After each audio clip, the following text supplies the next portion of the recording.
pada satu-satu masa. Okey. Okey, saya sedang senyum sekarang ni. Ya, Puan Hartini. Terima kasih. Terima kasih. Okey, saya teruskan. Okey, tengok contoh. Bila budak ni, dia senyum pada kita. Apa yang memberi kesan kepada kita? Jadi, Alhamdulillah kita nampak macam, ya Allah, Allah suka sangat kan. Suka sangat budak ni kan. Suka sangat. Ya Allah, senyum. Ya Allah, nampak gigi. Dua batang atas, dua batang bawah. Jadi kita happy, dia senyumkan kepada kita, dia memberikan sesuatu kepada kita dengan bentuk senyuman. Kerana sesungguhnya senyuman itu pun adalah berbentuk sedekah. Yang mana ini yang saya nak kongsikan ini adalah satu-satu benda yang simple tetapi memberi manfaat kepada orang lain. Okey, baik. Saya teruskan. Okey, perkongsian ini lebih kepada aliran tunai, keluarga dan perniagaan. Dan mungkin saya akan overallkan sebab apa-apa yang biasa yang dalam perniagaan ataupun dalam satu-satu organisasi, contoh sebagai UiTM sendiri, apa yang diamalkan dalam pengurusan kewangan sebenarnya boleh diamalkan di dalam pengurusan gerak kerja individu itu sendiri ataupun di dalam perniagaan itu sendiri. Mungkin dia secara general tetapi ataupun ada juga yang lebih kepada spesifik pada individu ataupun keluarga lah. Okey, baik. Okey, seterusnya kita nak okey, senyum, terima kasih. Okey, baik. Kita nak teruskan lagi dengan apa itu, kenapa kita katakan aliran tunai itu penting. Kenapa? Sebab sebenarnya aliran tunai ni dia berada di dalam aktiviti seharian kita, sentiasa berada di sekeliling kita, di sekeliling kita. Okey. Kalau kita tengok ke sini, pentingnya untuk keluarga kita. Sebab apa? Bila bijaknya kita dalam mengurus aliran tunai kita, maka baguslah pengurusan keluarga kita. Maka kesan positiflah kepada pengurusan keluarga kita. Sama juga dengan kerajaan. Bila bagusnya kita dalam pengurusan kewangan kita memberi kesan kepada bagusnya perbelanjaan kita, bagusnya simpanan kita, dan ia memberi kesan kepada aktiviti-aktiviti ekonomi. Dan bila aktiviti ekonomi itu bagus, dengan sendirinya dia memberi kesan kepada sektor ekonomi kita, kerajaan itu sendiri. Okey, baik. Seterusnya untuk diri sendiri. Dan of course, bila aliran tunai kita ni baik, pengurusan aliran tunai kita ni terbaik, lancar, cantik, maka ia memberi kesan kepada diri kita sendiri sebagai seorang ketua keluarga, sebagai seorang pekerja, sebagai seorang business owner, sebagai seorang apa lagi. Kita akan baik dari segi pengurusan kita diri sendiri. Dan juga bila kita buat bisnes, kita ada tim ataupun staff yang kita perlu jaga. Jadi bila aliran tunai kita itu terbaik, lancar, cantik, smooth, duit keluar masuk bagus, maka perbelanjaan ataupun pembayaran kepada staff kita dari segi komisen, dari segi gaji apa semua pun akan baik. Dan bila baik, dia memberi kesan kepada perniagaan kita pun lancar, bagus, segala gerak kerja pengurusan, pemasaran, penjualan semua membaik. Sebab staff happy dengan kita boleh bayar gaji staff, kita boleh bayar commission staff, kita boleh bayar OT staff. Jadi dia memberi kesan. Sama juga macam pelanggan. Bila aliran tunai kita baik, bila kita dapat menyediakan servis yang terbaik kepada customer kita, kepada pelanggan kita. Bila kita dapat raw material ataupun bahan-bahan yang bagus, kita boleh hasilkan kualiti yang baik daripada perancangan aliran tunai yang kita yang bagus, maka kita boleh hasilkan produk yang baik, produk yang servis yang terbaik, dan ia memberi kesan kepada pelanggan kita. Bila pelanggan kita sayang kita, suka pada kita, dia akan repeat lagi beli kepada kita. Dia akan repeat jumpa kita lagi. Dia akan repeat beli dengan kita, dapatkan servis perkhidmatan daripada kita. Dan ia memberi kesan kepada aliran tunai masuk kepada bisnes kita. Sama juga kepada pembekal. Kita kena jaga pembekal. Macam mana nak jaga pembekal? Kita kena ada sumber yang baik dari segi kewangan untuk membayar pembekal-pembekal kita, vendor, syarikat yang telah supply, yang telah membekalkan peralatan-peralatan ataupun servis-servis mereka pada kita dalam kita nak menyediakan produk ataupun servis kepada pelanggan kita. Jadi bila pelanggan kita happy, dia boleh sentiasa pastikan segala apa yang kita nak dapatkan bekalan daripada mereka, kita dapat pada masa yang betul-betul yang kita nak. Jadi lancar pergerakan bisnes kita, lancar pergerakan pengurusan keluarga kita. Yang ni yang kita tengok. Maksudnya pengurusan aliran tunai ni berkitaran, berkeliaran antara kita, antara diri kita ni. Sentiasa bila kita gerak saja, bila melibatkan duit, dia dah melibatkan pihak-pihak tertentu lah. Jadi kita kena jaga aliran tunai kita. Jadi seterusnya, kata kuncinya aliran tunai ini adalah terletak kepada diri kita sendiri. Jadi yang ni kita akan main lebih kepada, saya suka kunci yang pengalaman saya lah. Dia banyak berhubung dengan emosi, mental diri kita sendirilah dalam nak menguruskan aliran tunai ini. Okey, baik. Semua dapatkah setakat ni apa yang saya cuba sampaikan untuk permulaan ni? Jadi kalau kita tengok sendiri ni, sekarang ni kita akan fokus kepada diri kita sendiri. Dalam pengurusan aliran tunai ni, diri kita sendiri. Sama ada kita ni ketua keluarga, kita ni individu bujang, ataupun kita ni business owner, pemilik pada bisnes perniagaan kita. Okey, baik. Terima kasih Cik Syamuddin. Emosi plus mental. Yes, emosi plus mental lepas ni saya akan cuba kaitkan yang mana ia memberi kesan kepada pengurusan perbelanjaan dan pengurusan untuk mendapatkan pendapatan ataupun untuk menggairahkan kita untuk mendapat sesuatu lah. Okey, baik. Sesuatu hasil hubungan.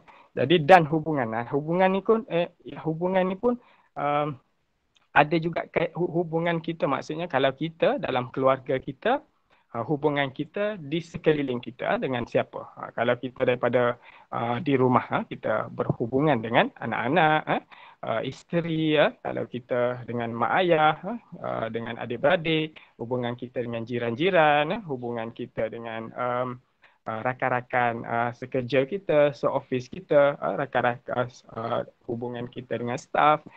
Ini semua memainkan peranan dalam memberi kesan kepada pengurusan aliran tunai kita. Kenapa saya cakap macam tu? Okey, kita teruskan nanti. Okey, baik. Okey, jadi sebelum tu, menjadi tanggungjawab kita dalam memastikan aliran tunai kita ini baik, satunya kita mesti ada kesedaran, dia panggil financial awareness, kesedaran kepada kewangan kita. Apa yang dimaksudkan kesedaran ni? Maksudnya kita sentiasa alert, sentiasa mengambil berat tentang kewangan kita. Kewangan kita sama ada duit keluar masuk itu berbentuk besar ataupun berbentuk kecil. Kita kena ada kesedaran. Kesedaran ni ada terletak pada diri kita sendiri. Kita yang memainkan peranan. Kita sedar benda ni adalah penting.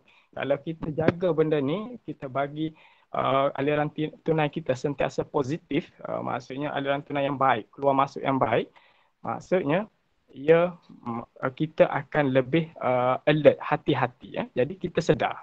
Okey, macam mana kita nak bagi kita sedar ni? Kita perlu ada motivasi, financial motivation. Maksudnya kita sentiasa bermotivasi untuk mengekalkan kesedaran kita ke atas pengurusan aliran tunai kita. Okey, macam mana? Saya gambarkan sedikit. Macam mana kita nak bagi motivasi. Okey, contohnya, okey, aliran tunai ini, nanti saya cerita detail nanti. Aliran tunai ini dia berbentuk duit keluar masuk. Okey. Jadi macam mana kita nak bagi bermotivasi? Satunya, kita tahu target kita, berapa yang kita nak, dan kita sentiasa tengok prestasi kita, performance kita untuk yang kita nak tadi. Kita nak belanja ataupun kita nak dapatkan hasil. Dan kita sentiasa tengok. Bila kita sentiasa tengok, kita nak adakah kita dah capai. Kalau belum capai, ia memberi motivasi kepada kita. Okey, apa lagi yang kita perlu buat. Motivasi, sentiasa wujudkan motivasi. Ada cara dia. Macam mana nak wujudkan motivasi, macam mana nak kuatkan lagi motivasi kita ke arah pengurusan kewangan yang baik. Sebagai contoh tadi yang saya cakap tadi adalah kita macam mana? Kita sentiasa lihat prestasi aliran tunai kita. Contoh, hari ini berapa telah kita belanja? Hari ini berapa telah kita dapat hasil? Okey, dia akan berkisar dengan target yang kita nak tadi. Okey, nanti saya bagi detail. Okey, ini sebagai sebagai nak tahu tanggungjawab kita. Kita perlu sedar, ya tuan-tuan, kita perlu sedar, kita perlu ada big why, kita perlu ada benda yang besar untuk kita jaga ataupun untuk kita uruskan. Jadi aliran tunai kita ni penting, besar kepada kita. Itu maksud nak gambarkan, kalau kita gagal untuk menguruskan kewangan kita ni, kita akan gagal untuk menguruskan keluarga kita, kita akan gagal untuk menguruskan perniagaan kita. Jadi kita perlu ada kesedaran dan kita perlu sentiasa bermotivasi untuk nak kekalkan momentum kita ke arah pengurusan aliran tunai yang terbaik. Jadi macam mana mesti pengurusan financial management kita tu baik, bagus. Financial kewangan kita tu bagus. Macam mana kita sentiasa check kita punya statement, macam mana kita sentiasa check kita punya sale, macam mana kita sentiasa check kita punya pembelanjaan setiap hari, setiap masa. Saya tunjuk saya tunjuk macam mana pengalaman saya, macam mana pengalaman saya kita adaptasikan benda ni. Dari segi kesedaran tadi, kita wujudkan motivasi dan kita ada pengurusan yang baik, financial kewangan yang baik, financial management yang baik. Okey, baik. Okey, boleh ke setakat ni? Kalau nak respon pun boleh, boleh respon. Jadi saya sukalah kalau kita dapat two-way communication. Alhamdulillah, maksudnya saya tak adalah bercakap seorang. Okey, Cik Syamuddin, terima kasih. Boleh, maksudnya sampai sikit apa yang telah saya sampaikan. Okey, baik, kita teruskan kepada, okey, yang ni yang kita nak bezakan. Apa sebenarnya aliran tunai dengan aliran kewangan? Okey, baik.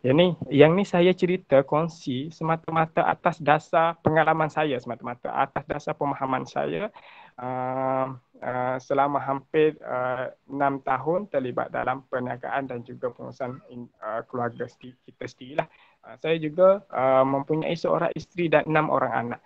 Jadi dengan 6 orang anak ni, kalau ikutkan situasi terkini, kita memerlukan pembelanjaan yang besar lah, pengurusan yang baik untuk pastikan segala perbelanjaan kita, hasil kita dapat tu kita boleh sampaikan, kita boleh allocate sumber-sumber tu kepada benda-benda yang betul-betul memerlukan, yang betul-betul menjadi keutamaan kita. Jadi dengan 6 orang anak ni, dengan semua sekolah kan, nak makan, nak minum, pampersnya apa semua, jadi amat-amat besar dan mencabarlah. Jadi saya kat sini itulah saya tunjukkan, kongsikan apa pengalaman saya lah. Okey, baik. Aliran tunai Okey. Aliran tunai. Tunai ni maksudnya dia on time. Contoh macam kita ada 100, kita terus beli beras RM20. Jadi baki kita adalah RM80. So itu aliran tunai. Maksudnya dalam tangan kita sekarang ni ada RM80. Dia on time basis. Maksudnya bila kita belanja je baru kita ambil kira. Okey. Berbeza. Sama juga macam kalau kita jual, kita dapat 100. Itulah sale kita ataupun jualan kita. Maksud real, on time. Pada hari itu saya dapat RM100. Hari ini saya jual satu produk dapat RM100. Jadi 100 itu adalah hasil secara cash. Kita terima cash. Okay, sama juga macam pembelanjaan kita. Bila kita belanja, beli beras tadi dengan ada baki 100, kita beli beras RM20. So baki kita sekarang adalah RM80. Real. Kita membeli real. Beli cash RM20, tinggal lagi RM80. So RM80 itu adalah baki cash kita. Baki tunai kita. Okey, berbeza dengan aliran tunai ni, dia merangkumi macam ni. Tunai dan juga sale telah diambil kira. Contoh, saya telah close sale. Saya telah close dan saya dapat jual produk. Tapi kita dah jual produk tu, tapi customer bayar kita pada bulan depan. Pada bulan depan. Jadi benda tu kita dah ambil kira. Kita dah ambil kira sebagai sale kita, jualan kita. Tetapi dalam bentuk tunai, duit tu tak masuk lagi. Kita faham Sama juga macam pembelian, proses perbelanjaan. Perbelanjaan sebagai contoh prepaid. Kita dah prepaid maksudnya kita belanja accrual. Maksudnya sebagai contoh macam ni, bil api kita dah guna dah bulan ni, tapi kita bayar bulan depan. Ataupun kita membeli dengan pembekal, pembelanjaan kita membeli dengan pembekal, Contoh kita buat produk kita buat produk biskut, kita beli orang panggil apa tu, plastik atau plastik bag ataupun bekas dia tu. Jadi bila kita beli dengan pembekal bagi kita tempoh bayaran 30 hari. Sedangkan kita dah ambil kira dah benda tu. Kita beli RM100, kita dah rekod dalam perniagaan kita, transaksi perbelanjaan kita RM100. Dah terjadi transaksi. Tetapi dari segi cash tunai kita, duit tu belum keluar lagi sebab kita belum bayar lagi kepada pembekal kita. Jadi ini kita kena ambil kira betul-betul bagi siapa-siapa yang buat perniagaan ataupun bisnes. Kita kena ambil kira. Sebab kadang-kadang dia macam ni. Kita contohlah kita kata kita dah buat penjualan tadi kan, tapi bayar bulan depan.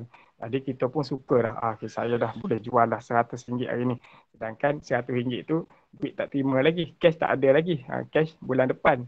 Lepas tu kita dah belanja dah duit-duit kita yang ada dalam tangan kita ni. Sedangkan duit-duit yang ada dalam tangan kita ni adalah perbelanjaan untuk benda-benda lain. Contoh itu yang kita kena jaga. Kita kena memahami sebetul-betulnya apa itu cash sebetulnya dengan jualan kewangan kita. Dia akan membezakan. Sebab tu dalam aliran tunai ni dia ada kita fokus untuk aliran tunai je. Satu lagi sebab tu dia ada penyata bank dengan penyata kewangan. Kita kadang-kadang kita berbeza, kita kadang-kadang keliru kan. Apa itu? Ada orang cakap penyata bank, ada orang cakap penyata kewangan. Penyata kewangan ni dia lebih fokus, dia terlibat semua. Dari segi kedudukan kewangan, dia ada statement of financial position, statement of equity, statement of apa lagi, cash flow, dia ada semua. Kalau penyata bank ni dia melibatkan penyata duit keluar masuk kita je yang real. Duit hari ni keluar, masuk berapa baki dia. Okey, baik. Nampak tak? Nampak tak apa yang saya cuba sampaikan aliran tunai dengan aliran kewangan? Okey, semua okey kita ada 96 peserta pada sesi kali ini. Dan alhamdulillah, insya-Allah kita cuba teruskan konsistensi seterusnya. Okey, baik. Sebelum tu semua boleh sampai ke maksud yang saya nak sampaikan ni. Boleh terima tak apa yang saya nak sampaikan ni? Boleh respon? Thank you. Okey, baik. Okey, baik saya teruskan lagi boleh Suara saya pun okey Okey, baik. Okey. Okey, Cik Zarul, terima kasih. Okey, baik. Elemen penting. Elemen penting dalam aliran tunai. Sebenarnya dua je elemen penting dalam aliran tunai ni. Satu, masuk. Satu lagi, keluar. Okey, baik. Keluar, kalau tuan-tuan perasan, saya letak warna hijau kat situ. Kalau siapa-siapa yang perasan, dalam kita buat dalam online banking ke apa semua, bila kita ada duit masuk dalam transaksi saving kita, dia ada warna hijau. Warna hijau.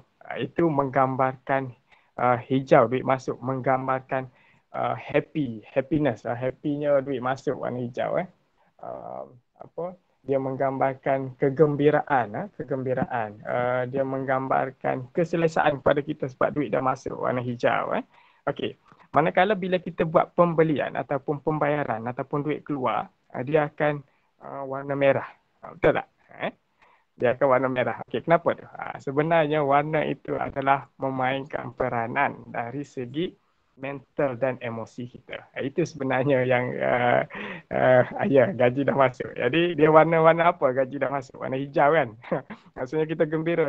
Warna hijau, kita tengok-tengok dalam statement kita tu. Bila kita buka kita punya CIMB Click, Maybank To You apa semua kan ada sesetengah band lah. Dia ada warna. Bila masuk je warna hijau. Bila keluar je warna merah. Dia menggambarkan, warna merah ni menggambarkan alamak, duit dah berkurang. Dia dah berkurang. Dia emosi kita, bila duit berkurang, emosi kita dah tak stabil kan. Emosi kita ke arah duit kurang, pening kepala, stres, tertekan. Okey, itu menggambarkan warna merah. Okey, kenapa saya cerita yang ni? Inilah yang saya katakan tadi, hubungan aliran tunai kita tu dengan mental dan emosi kita. Okey, baik. Jadi contoh, saya nak bagi gambaran ya. Contoh,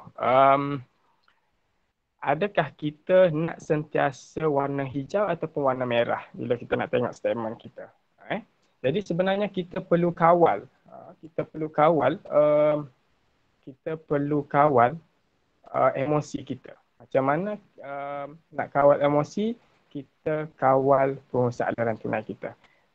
Jadi kebiasaannya dalam perniagaan, kebiasaan pengalaman saya, dalam proses pembayaran ataupun duit keluar, kita seboleh-bolehnya kita nak kawal hanya keluar, kita hanya buat keluar 2 minggu sekali ataupun paling kurang pun 1 minggu sekali pembayaran, 1 minggu sekali, 1 minggu sekali. Maksudnya proses kita nak buat pengeluaran tu, pembayaran. Sebab tu kita ada jadual-jadual dia. Nanti saya tunjuk, next slide. Jadual-jadual yang kita rancang untuk nak pastikan emosi kita semasa proses pembayaran tidak terganggu. Sebab apa? Emosi, mental kita, kita perlu fokus sebenarnya lebih kepada penghasilan penjanaan pendapatan. Jadi bila banyak je warna merah, setiap hari je keluar buat bayar. Setiap hari je ada je bayaran. Setiap hari ada bayaran ataupun setiap setengah jam ataupun pagi, petang, siang, malam ada proses bayar. Jadi mental kita telah terganggu dengan proses bayaran tersebut. Dan kita juga tengok statement kita, alamak merah. Alamak pagi, petang merah, malam merah, pagi esok pula merah. Jadi dia telah mengganggu emosi dan mental kita untuk jana pendapatan.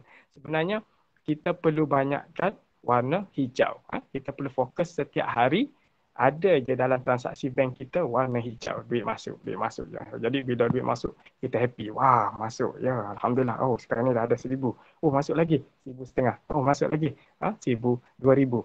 Jadi, situ emosi dia. Itu dari segi emosi, elemen masuk keluar lah.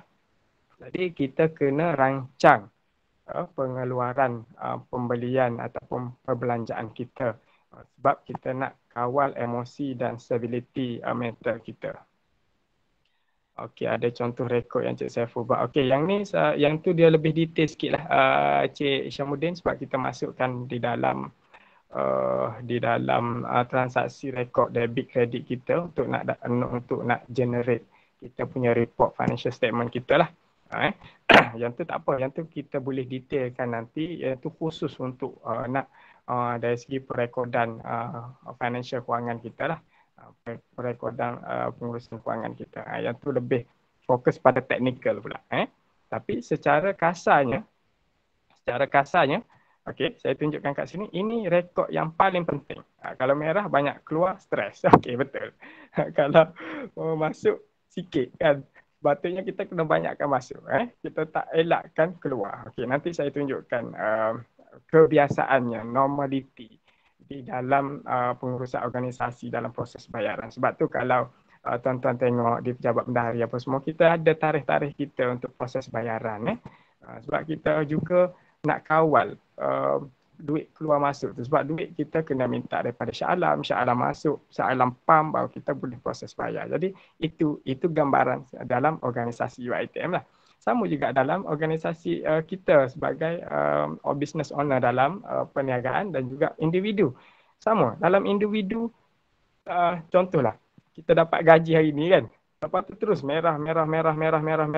Bayangkan hari itu betapa stresnya, betapa tertekannya kita dalam melihat pengurusan aliran kita, aliran duit dan masuk kita.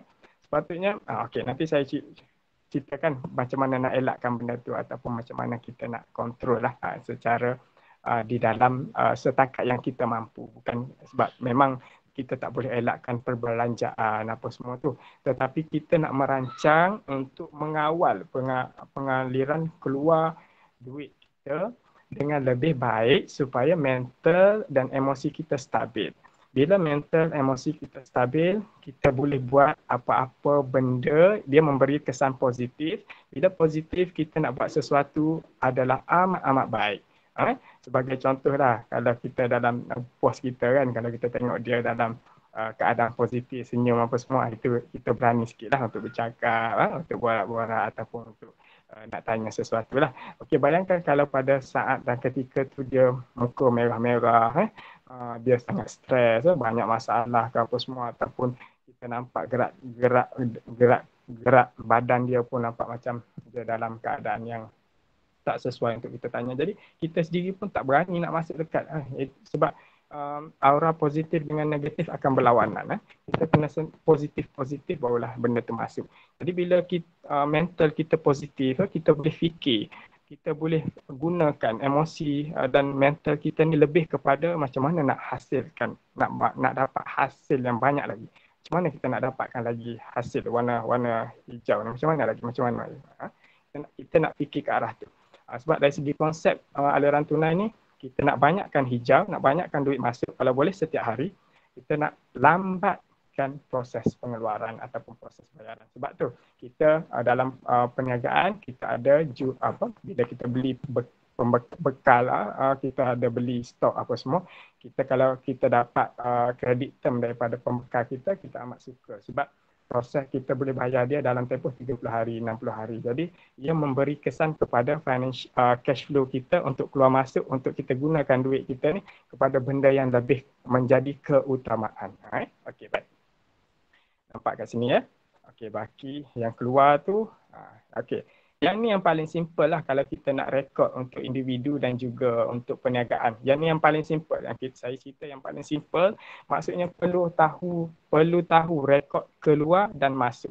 Perlu tahu rekod keluar dan masuk. Ini pun dah cukup baik untuk perekodan aliran tunai kita. Dan membantu sangat-sangat untuk kita menyediakan penyata kewangan kita. Untuk individu pun sama. Kita tahu duit keluar, kita tahu duit masuk. Kita dah ada structure aliran tunai kita. Kita tahu berapa lagi baki kita.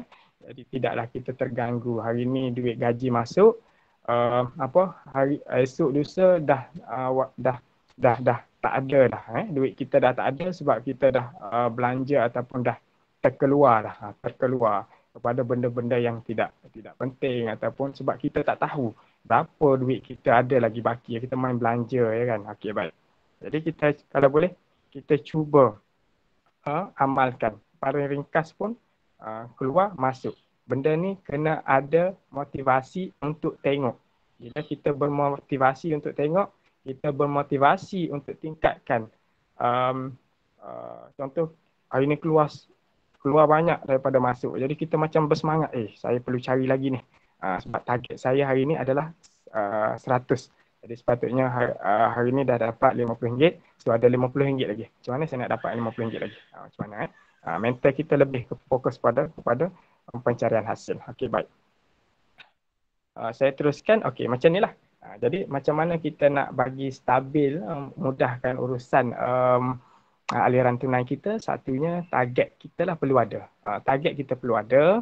Lepas tu kita sentiasa check performance kita, prestasi target kita, dan kita uruskanlah kerja untuk capai. Contoh macam saya cakap tadi, kita target setiap hari adalah RM100.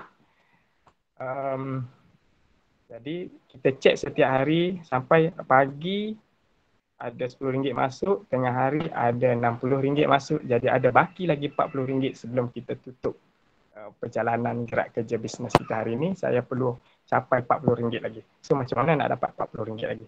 Yang tu saya akan tunjukkan, kongsikan macam mana kita nak tahu magic number kita ataupun macam mana kita nak setting target kita. Okey, jadi itu yang saya kata, bila kita tahu RM40 lagi belum capai, apa kerja yang kita perlu buat, apa kerja yang perlu untuk kita capai. Jadi bila kita sentiasa visual, kita sentiasa tengok prestasi aliran tunai kita berkali-kali. Tengok, kalau macam saya amalkan, apa yang saya amalkan, saya cerita ni apa yang saya amalkan. Maksudnya biasa kita akan tengok pagi, tengah hari, malam. Kita akan sentiasa tengok bank statement kita ataupun rekod cash flow kita pagi, tengah hari, malam. Sebab kita ada target kita untuk capai. Jadi kalau tak capai, esokkan tu malam tu kita dah perlu setting apa gerak kerja untuk esok, untuk kita backup balik benda yang kita tak capai hari ni. Itu pentingnya target. Jadi target ni kita kena visualize, kita kena gambarkan. gambarkan. Kita tak boleh saja-saja. Okey, tak apalah, saya tunggu duit gaji, saya dah ada duit gaji. Saya tunggu duit gaji masuk, lepas tu kita pun belanja apa-apa yang perlu apa semua kan. Kita tak tahulah apa yang kita nak belanja apa semua. Yang kita tahu belanja Astro, TMB, belanja TMB, belanja Telekom, belanja TM, belanja dapur, yang tu kita tahulah yang basic. Tapi kita tak tahu kemungkinan perbelanjaan kita tu terpergi ataupun terkeluar ke saluran lain. Contoh macam bulan tu terbeli benda lain. Contoh. Itu sebab tu kita kena ada target, rancang dan buat. Okey, baik. Okey, target macam mana? Target perlu ada dalam bentuk tahunan. Dalam bentuk tahunan. Okey, saya bagi contoh. Ini senang. Boleh sediakan kalkulator untuk kita sama-sama buat target kita. Sebab benda ni sebenarnya pengalaman saya adalah sebelum ni saya tak pernah buat target. Sebelum ni saya tak pernah buat target. Kalau sebelum saya join saya buat bisnes apa semua, saya buat ala kadar, buat biasa-biasa kan, tak terima duit, belanja, kita tak rekod apa semua kan. Tapi selepas saya dapatkan sesuatu daripada cikgu saya ni yang ajar pengurusan kewangan, bagus, dia tunjukkan saya, satu yang saya dapat adalah benda ni lah, target. Target maksudnya dia kita kena letak target dan kita visual. Okey, macam mana visual? Kita letak target, kita kira-kira dan kita lukis, tulis dan kita tampal. Dan kita tengok setiap hari. Itu target saya untuk tahunan berapa. Okey, macam ni. Target kita dia juga memainkan peranan kepada emosi dan juga mental kita.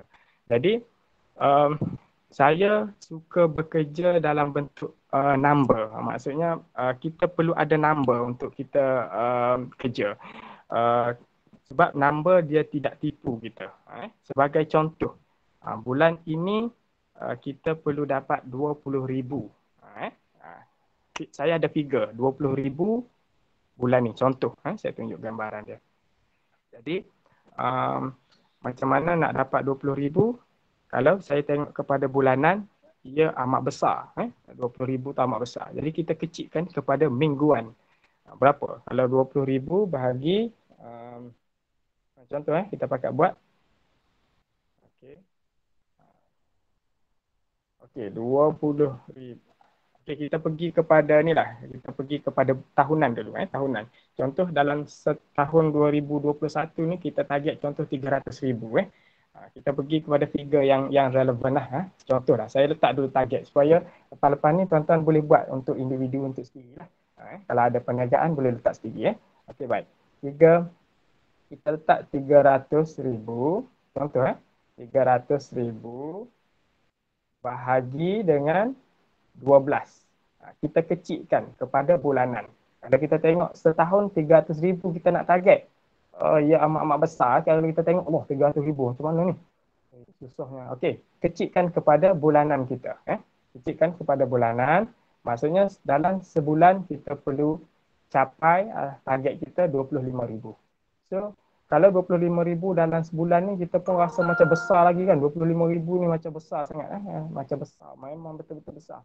Okey, cuba bahagikan kepada mingguan. Bahagi kepada mingguan, bahagi 4.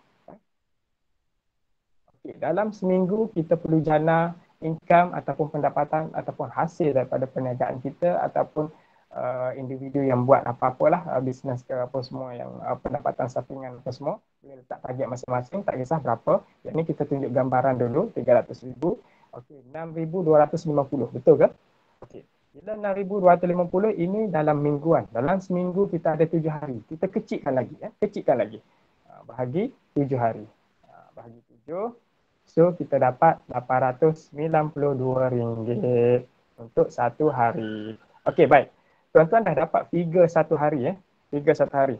Jadi, okey, kita ambillah contoh kita buat bisnes. Kita buat bisnes apa sekarang? Contoh kita buat, macam saya, buat bisnes kereta sewa kan. Bisnes kereta sewa. Ataupun kalau tuan-tuan nak bagi contoh bisnes tuan-tuan, boleh message ataupun boleh respon. Nanti kita cuba tengok. Okey, baik. Saya tunjuk dulu yang bisnes kereta sewa, contoh. RM892 satu hari. So, kalau contoh saya ada 10 biji kereta. Macam mana dalam satu hari itu saya nak pastikan 10 biji kereta saya boleh jana RM892. Saya bahagi dengan 10 unit kereta. Jadi sebenarnya figure dia, tak nampak Okey, sebenarnya figure dia RM89 satu kereta. Jadi dalam satu hari, saya perlu kerja, saya perlu keluarkan kereta saya, paling kurang satu kereta perlu jana RM89. Kalau 10 biji kereta keluar, maksudnya saya dah capai target saya pada hari itu. Itu target saya. Maksudnya, satu kereta, saya hanya perlu jana RM89 saja satu hari untuk nak capai target saya RM300,000. Jadi, bila mental kita ni, bila kita dah dapat figure yang kecil, dia akan membantu push kita, yes, sebenarnya saya boleh buat. Sebenarnya saya boleh. Okay. Cuba gambarkan dengan situasi tuan-tuan lah. Boleh situasi tuan-tuan. Kalau tuan-tuan jual jual produk ke ataupun buat servis apa ke, boleh gambarkan ataupun jadi ejen tanah ke, ejen rumah ke apa semua, boleh gambarkan. Okay, baik. Boleh bagi seorang ke yang nak respon, boleh bagi contoh ke apa semua. Sebab dia berdasarkan tu lah. Contoh macam kalau RM800 sehari, itu sangat besar kan contoh kan.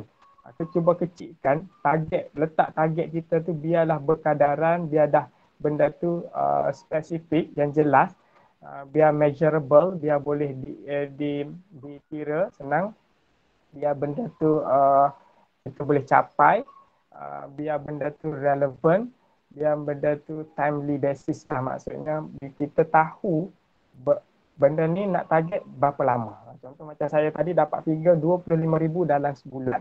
Jadi dalam seminggu saya perlu dapat 6250. Dalam satu hari saya perlu dapat 890. Dalam setiap kereta saya perlu jana, saya perlu keluarkan kereta, saya perlu jana RM89. Jadi saya ada target. Jadi dengan ada target itu adalah gerak kerja bisnes pemasaran kita. Macam mana kita nak bagi buat package ke ataupun kita nak buat promosi ke pada hari itu. Kalau bagi contoh pada hari itu saya baru dapat RM500, saya perlu dapat lagi RM400 contoh. Jadi macam mana saya buatlah promosi-promosi yang berkaitan untuk nak dapatkan juga target saya pada hari itu. Itu gambaran yang kita boleh buat secara ringkasnya. Ini yang kita panggil magic number dia lah, magic number tuan-tuan. Jadi tuan-tuan tahu dalam sehari tu berapa yang tuan-tuan perlu jana, dalam satu produk tu berapa yang tuan-tuan boleh jual, berapa produk yang tuan-tuan boleh perlu jual satu hari untuk dapatkan target tuan-tuan tadi. Jadi daripada situlah kita akan sentiasa tengok penyataan aliran tunai kita, duit keluar masuk, duit keluar masuk, duit keluar masuk, duit keluar masuk, daripada situlah. Kalau boleh kita nak setiap hari tu duit ada masuk daripada perancangan tadilah. Dan kita kena kerja berdasarkan nombor tu kena ada, sebab dia takkan tipu.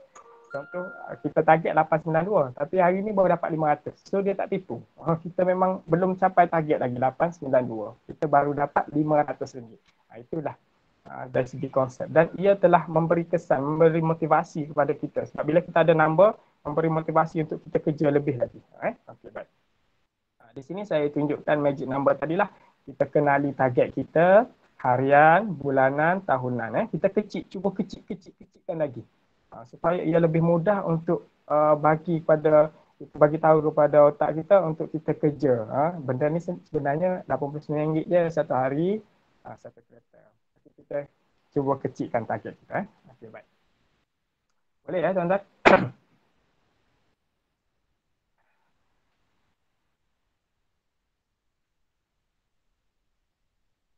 Okey, kita dah sejam dah ni. Okey, boleh. Terima kasih Cik Isyamuddin. Okey, saya teruskan lagi. Ke kita ada nak berhenti ke, nak rehat ke, macam mana Cik Isyam? Ini okey, seronok ni. Okey, baik. Paling kurang dapat dengar suara pun Alhamdulillah. Siapa-siapa boleh respon ke seorang? Kan, takkan saya nak bercakap seorang kan? Menarik itu, menarik. Okey, baik. Terima kasih. Okey, Cik Balmawi, kopi disediakan di dapur masing-masing. Okey, baik-baik. Saya cuba sampaikan secara santai dan secara santai lah, secara santai dari segi pengalaman. Sebab saya pun tak tahu apa keperluan tuan-tuan. Mungkin situasi saya berbeza dengan tuan-tuan, tapi sebenarnya saya ni sama je dengan tuan-tuan. Saya seorang suami, saya seorang ayah, saya seorang anak kepada mak ayah.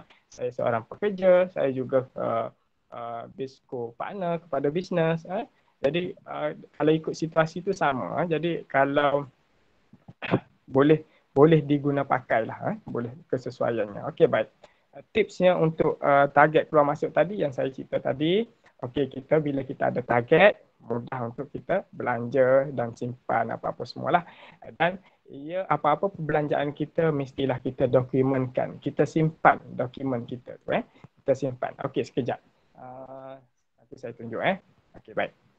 Kita simpan dokumen. Dokumen ni paling payah kalau tuan-tuan nak simpan. Tuan-tuan rasa macam terbeban nak simpan resit ke invoice ke apa-apa kan. Tuan-tuan beli satu folder tu. Lepas tu bila dah proses beli je dalam 1 bulan tuan buat. Ini bulan Januari, bulan April, bulan Februari, Mac, April. Letak je 1 bulan. Dalam bulan tu masuk je dalam tu dulu. Simpan je resit dalam tu dulu. Simpan. Resit tu kena simpan sebagai bukti proses pembelian kita. Kita nak tengok balik, kita nak rekod yang kita rekod tadi. Dan ia memudahkan kalau kita ada bisnes, ia memudahkan untuk kita menyediakan penyata kewangan dari segi untung rugi kita, balance sheet kita. Kalau nak mudah senang lah dari segi equity kita. Okey, baik. Lepas tu kita rekod. Okey, sama juga dengan duit keluar tadi. Kita kalau boleh duit keluar ni kita nak meminimumkan sebanyak mungkin. Selewat-lewat mungkin kita nak meminimumkan. Contoh kan, macam bank call kita nak buat bayar installment kereta. Kita kalau boleh, tak apa cik, insyaAllah kita cuba bayar. Kita lambat-lambatkan sikit. Sebab kita mungkin ada priority lain yang kita nak gunakan untuk perbelanjaan lain. Itu contoh yang saya gambarkan. Tapi kita masih tertakluk kepada itulah. Kalau contoh dah 3 bulan tak bayar, kita kena proses segeralah bayar kan. Kalau kita ada mainan-mainan lain, ini yang kita boleh mainkan dekat proses bayaran. Kita kalau boleh nak lambat-lambatkan. Kalau boleh 3 kali sebulan itu cantik. Maksudnya dalam sebulan tu 3 kali je kita rasa tertekan, kita rasa warna merah kan. 3 kali je. Maksudnya dalam hari yang pertama tu kita buat proses bayaran-bayaran apa yang perlu. Lepas tu 2 minggu akan datang kita buat proses bayaran-bayaran yang mana perlu. Nanti saya tunjuk gambaran dia. Okey, satu lagi yang akhir last bulan kita pun buatlah proses bayaran apa-apa yang perlu. Jadi dalam sebulan tu 3 kali je kita kawal emosi kita untuk proses bayaran. Jadi kita punya emosi lebih stabil lah. Okey. Jadi kita boleh elakkan masa muram sedih tu lah. Okey, bila duit masuk, kalau boleh sepanjang masa, setiap masa yang saya cerita tadi setiap masa dia warna biru, warna hijau kita gembira je, setiap masa gembira. Kalau duit pagi masuk, tengah hari masuk, malam masuk gembira. Kita pun tidur dalam keadaan gembira. Bangun pagi esok pun kita gembira sebab kita nak capai target kita hari ni. Jadi kita sentiasa dalam gembira dan positif. Okey. Bila benda ni ada, dia memberi senyuman, happy, gembira lah. Itu yang saya nak gambarkan pada permulaan sesi kita pagi tadi, tengah hari, petang tadi, sesi kita tadi bermula tadi. Kita nak gambarkan, kita nak sentiasa diri kita dalam keadaan positif. Okey, baik. Okey. So dalam merancang perbelanjaan kita, merancang hasil kita, pendapatan kita perlu ada perancangan. Maksudnya bila sama juga macam kerajaan, dia ada buat bajet. Dia bentangkan bajet. Tahun depan kita nak belanja banyak ni kepada pengurusan, kepada pembangunan, kepada amanah macam mana. Okey. Bila dia ada bajet, dia akan ada proses kontrol situ. Dia nak tengok proses prestasi kita. Adakah kita mencapai target tadi? Jadi kita bajet dan kita plan dan kita tengok apa yang sebenarnya kita dapat. Jadi daripada situ kita boleh tengok. Contoh macam bulan ni, contoh macam bulan lepas kita target untuk dapat hasil tadi 25,000. Tetapi yang dapat yang sebenar hanya 20,000. Jadi 5,000 lagi kita belum capai untuk bulan lepas. Jadi 5,000 ni kita kena masukkan dalam target kita untuk bulan ni. Untuk dapatkan kembali. Jadi dalam bulan ni kita perlu capai 30,000. Jadi kita sentiasa work, kita sentiasa kerja berdasarkan target kita tadi. Bila ada plan dan perancangan dan juga yang sebenar, kita akan dapat different. Kita akan dapat tengok perbezaannya. Jadi itu penting. Jadi kalau boleh seawal-awal bulan ataupun seawal tahun kita ada target perancangan kita kalau macam individu, berapa pendapatan yang kita akan dapat daripada hasil kerja kita, berapa yang kita dapat hasil kerja sampingan kita, berapa yang kita akan dapat daripada hasil lain-lain sebagai contoh dividen, interest ataupun apa-apa yang lain-lainnya. Okey, sama juga macam pembelanjaan. Berapa perbelanjaan utility kita. Biasanya utility ni kekal, kita dah tahu. Berapa perbelanjaan untuk perjalanan, dari segi petrolnya, keretanya, apa semua, anak-anak, makanan, lain-lain dan juga petty cash. Jadi yang ni saya nak ajar. Sebenarnya untuk individu ni dia saya lepas ni ada. Okey, tak apa. Yang petty cash saya detailkan nanti. Okey. Satu lagi perancangan untuk bajet perniagaan sama juga. Dia kita tengok pada pendapatan, berapa pendapatan yang kita perlu jana, berapa pendapatan perbelanjaan yang kita perlu belanjakan. Yang ni kita dah ada biasa bila kita dah buat bisnes. Sama juga macam kita individu dalam perbelanjaan keluarga kita dah ada berapa kalau kita tengok tadi, berapa untuk makanan dapur, berapa untuk anak-anak, pampers, baju apa semua, berapa untuk perjalanan kita pergi kerja, installment kereta, insurans, road tax, petrol, apa-apa tol apa semua lah. Jadi kita dah ada. Jadi kita kena masukkan dan supaya kita nak tengok perbelanjaan kita nak allocate perbelanjaan kita itu hanya kepada pembelanjaan yang perlu saja, yang yang menjadi keutamaan kita supaya kita tak nak ia menjadi negatif. Jadi sama juga dengan perniagaan tadi, dari segi perbelanjaannya kos yang direct tadilah, macam kita beli bahan-bahan untuk nak sediakan produk apa semua. Lepas tu dari segi gaji, kita kena ada gaji, kita kena ada target berapa gaji yang kita akan bayar pada bulan ni. Perbelanjaan perjalanan sama juga macam sewaan, kalau kita ada kedai-kedai ataupun apa-apa yang kereta ataupun lori-lori yang disewa contoh, ataupun kita yang utility authority fee ni macam kita nak bayar MPKB, lesen ke permit ke apa semualah, yang kita nak bayar LHDN ke tax, ataupun kita nak untuk dari segi marketing, pemasaran dan juga petty cash. Jadi kita ada, bila kita tahu berapa pendapatan, berapa pelancongan, kita ada plan perancangan kita, nanti kita akan compare dengan yang sebenar. Jadi pada situ kita dapat tengok perbezaan. Tengok bulan ni, ya Allah, banyaknya kita belanja kepada perjalanan. Kenapa? Mungkin bulan tu kita banyak outstation, kita banyak buat marketing di luar apa semua. Jadi kita tahu.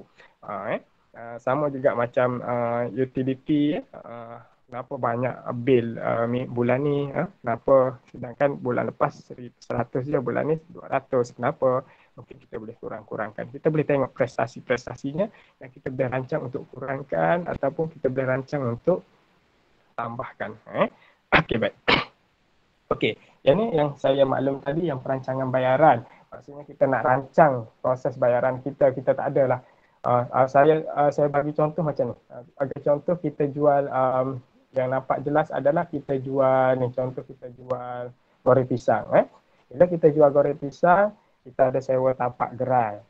Tapak gerai tu kita bayar setiap hari, kan? Kita bayar setiap hari pada owner gerai tu. Jadi bila kita jual hari tu habis pukul 5 contoh, kita dapatlah RM100 hasil jualan kita. Daripada RM100 kita pun terus bayar sewa kedai RM30, kan? RM30. So baki tunai kita ada RM70. Jadi kalau kita tengok kat sini, bayangkan kalau setiap hari kita buat proses macam tu. Lepas tu kita bayar harga harga pisang, orang beli pisang, harga minyak apa semua, kita terus bayar hari itu terus kan. Jadi proses dia telah membebankan kita, sedangkan kita nak hasilkan pendapatan pada hari itu RM100, tapi kita pada pukul 5 tu kita dah tak bayar lah. Bayar sewa gerai, bayar minyak, bayar pisang apa semua, tinggallah RM10. Jadi kita rasa macam ya Allah, tidak berbalainya perniagaan kita pada hari ini. Jadi kita nak kawal emosi kita ni kepada perbelanjaan tu, nak bagi kita stabil, kita rancanglah proses bayaran tadi. Contoh macam kalau kita boleh bincang dengan uh, pemilik gerai tadi, kita akan bayar dia setiap hujung bulan. Contoh bulan ni kita akan bayar bulan depan. Kita kumpul setiap hari RM30. Jadi darat 30 sama dengan RM900 kita akan bayar hujung bulan. Jadi proses bayaran tu kita tak ada ambil setiap hari. Tak adalah warna merah. Tak adalah kita sentiasa emosi dan tertekan dengan nak bayar sewa gerai tadi. Sama macam kita bincang dengan pembekal pisang tadi. Kalau boleh kita akan bayar kita akan bayar setiap bulan, hujung bulan kita akan bayar. Jadi kita telah merancang. Jadi setiap hari 100 kita dapat, 100 kita pun terus masuk dalam akaun bank. Jadi kita nampak hasil duit kita tu RM100. Banyak kan? Ia memberi kesan yang positif, motivasi kepada kita. Boleh kita tengok sesuatu nilai duit yang kita telah korbankan pada hari itu, telah buat jualan hari itu RM100 duit masuk. Bayangkan kalau 30 hari 130 dapat 3,000, boleh nampak hasil dia kat situ. Tapi kalau bayangkan kalau kita buat proses yang tadi, kita terus buat bayar, kita ada RM10 baki, kita masuk dalam akaun ada RM10. So kita tengok dalam penyata kita, alamak 10 nak 30, RM300 je bulan ni saya dapat kan, contoh. Ini yang kita nak kawal emosi kita. Jadi kita boleh tengok kat sini, ini dari segi kebiasaan yang dibuat oleh peniaga-peniaga business owner. Contoh macam minggu pertama dia hanya buat bayaran untuk bil-bil utility seperti TMB, Telekom, Astro apa semualah. Dia kontrol kat situ. Okey, minggu kedua dia akan tengok mana-mana bil yang perlu bayar kepada vendor ataupun pembekal ataupun authority kepada nak bayar lesen apa semualah. Tengok tarikh-tarikh mereka. Jadi kita letakkan target-target proses bayaran. Jadi senang kita boleh rancang aliran masuk kita ni untuk dikeluarkan dengan tersusun. Contoh macam minggu ketiga kalau kita tengok situ, kita nak bayar credit card, installment kereta ataupun petty cash. Jadi kalau ada pembelanjaan kecil yang kita nak beli, macam kita biasa kan, kita biasa dalam ATM kita nak beli benda-benda kecil kita panggil petty cash. Jadi itu penting yang petty cash. Sama juga dalam bisnes, kita jangan guna duit perniagaan kita untuk kita keluarkan, duduk dalam poket kita, beli tu, beli ni. Alah kita tak tahu mana perbelanjaan kita. Kita kena asingkan. Kita kena asingkan, keluarkan ia untuk bulan ni contoh 200 untuk petty cash. Jadi letakkan dalam satu bag petty cash. Duit tu jadi nak beli yang kecil-kecil stationery, nak beli alat tulis ke, nak beli apa-apa yang kecil-kecil, petrol RM1, RM2 contoh kita belilah dengan menggunakan duit petty cash. Jadi dia telah mengawal perbelanjaan kita. Tak adalah setiap hari keluarkan duit untuk nak beli benda-benda kecil. Kita asingkan untuk petty cash. Petty cash tu ada rekod sendirilah. Kalau beli ni berapa ringgit, kalau beli pen berapa, kalau beli ni berapa. Jadi dia telah mengawal perbelanjaan kita. Dan kalau boleh petty cash tu jangan bagi kita yang pegang lah, business owner pegang. Sebab kalau kita pegang, kita beli tu, kita jalan-jalan sikit, hari ni kena beli pampers. Beli pampers dengan menggunakan duit perniagaan. Jadi kita keluar, tak apa, kita kata kita akan ganti balik. Daripada pengalaman saya, kita tak akan ganti. Sebab kita dah tak ingat. Dan kita dah tak ambil kisah. Jadi sebab itulah duit bisnes kita sentiasa tiris. Sebab kita telah menggunakan duit bisnes, kita telah merompak duit bisnes kita sendiri. Jadi pengalaman saya, walaupun saya dengan isteri dan ada satu tim lagi staff kita dan satu tim, petty cash kita letak orang lain, yang keluarkan duit orang lain, yang menjaga perekodan orang lain. Jadi dia ada segregation of duty, dia ada kontrol kat situ. Saya pun tak adalah belanja duit sewenang-wenang yang tak ada. Kalau saya nak belanja, nanti saya tunjuk kita kena sediakan gaji kita sendiri supaya kita tidak dikatakan merompak duit bisnes kita sendiri. Sebab kita nak tengok berapa yang sebetul-betul bisnes telah hasilkan. Jadi kita perlu tengok duit betul yang masuk, duit keluar yang masuk, duit keluar yang keluar sebetul-betulnya. Jadi kita jangan kalau sekarang ni kita masih buat macam tu, kalau boleh kita elakkan boleh elakkan. Okey, yang minggu keempat mungkin kita boleh buat proses bayaran, gaji dan juga claim yang berkaitan. Okey, baik. Nampak maksudnya kita rancang perbelanjaan kita dengan letakkan tarikh-tarikh ataupun kita rancanglah macam yang saya cerita tadi buat kisah um, apa um, pisang goreng tadi kan, jual pisang goreng. Jadi kita rancang situ. Kalau kita tak rancang, macam itulah. Kita setiap hari kita buat bayar, kita dapat 100, kita bayar 90, dapat RM10. Jadi kita rasa macam tak berbaloi ya. Jadi kita nak nampak hasilnya sebab apa?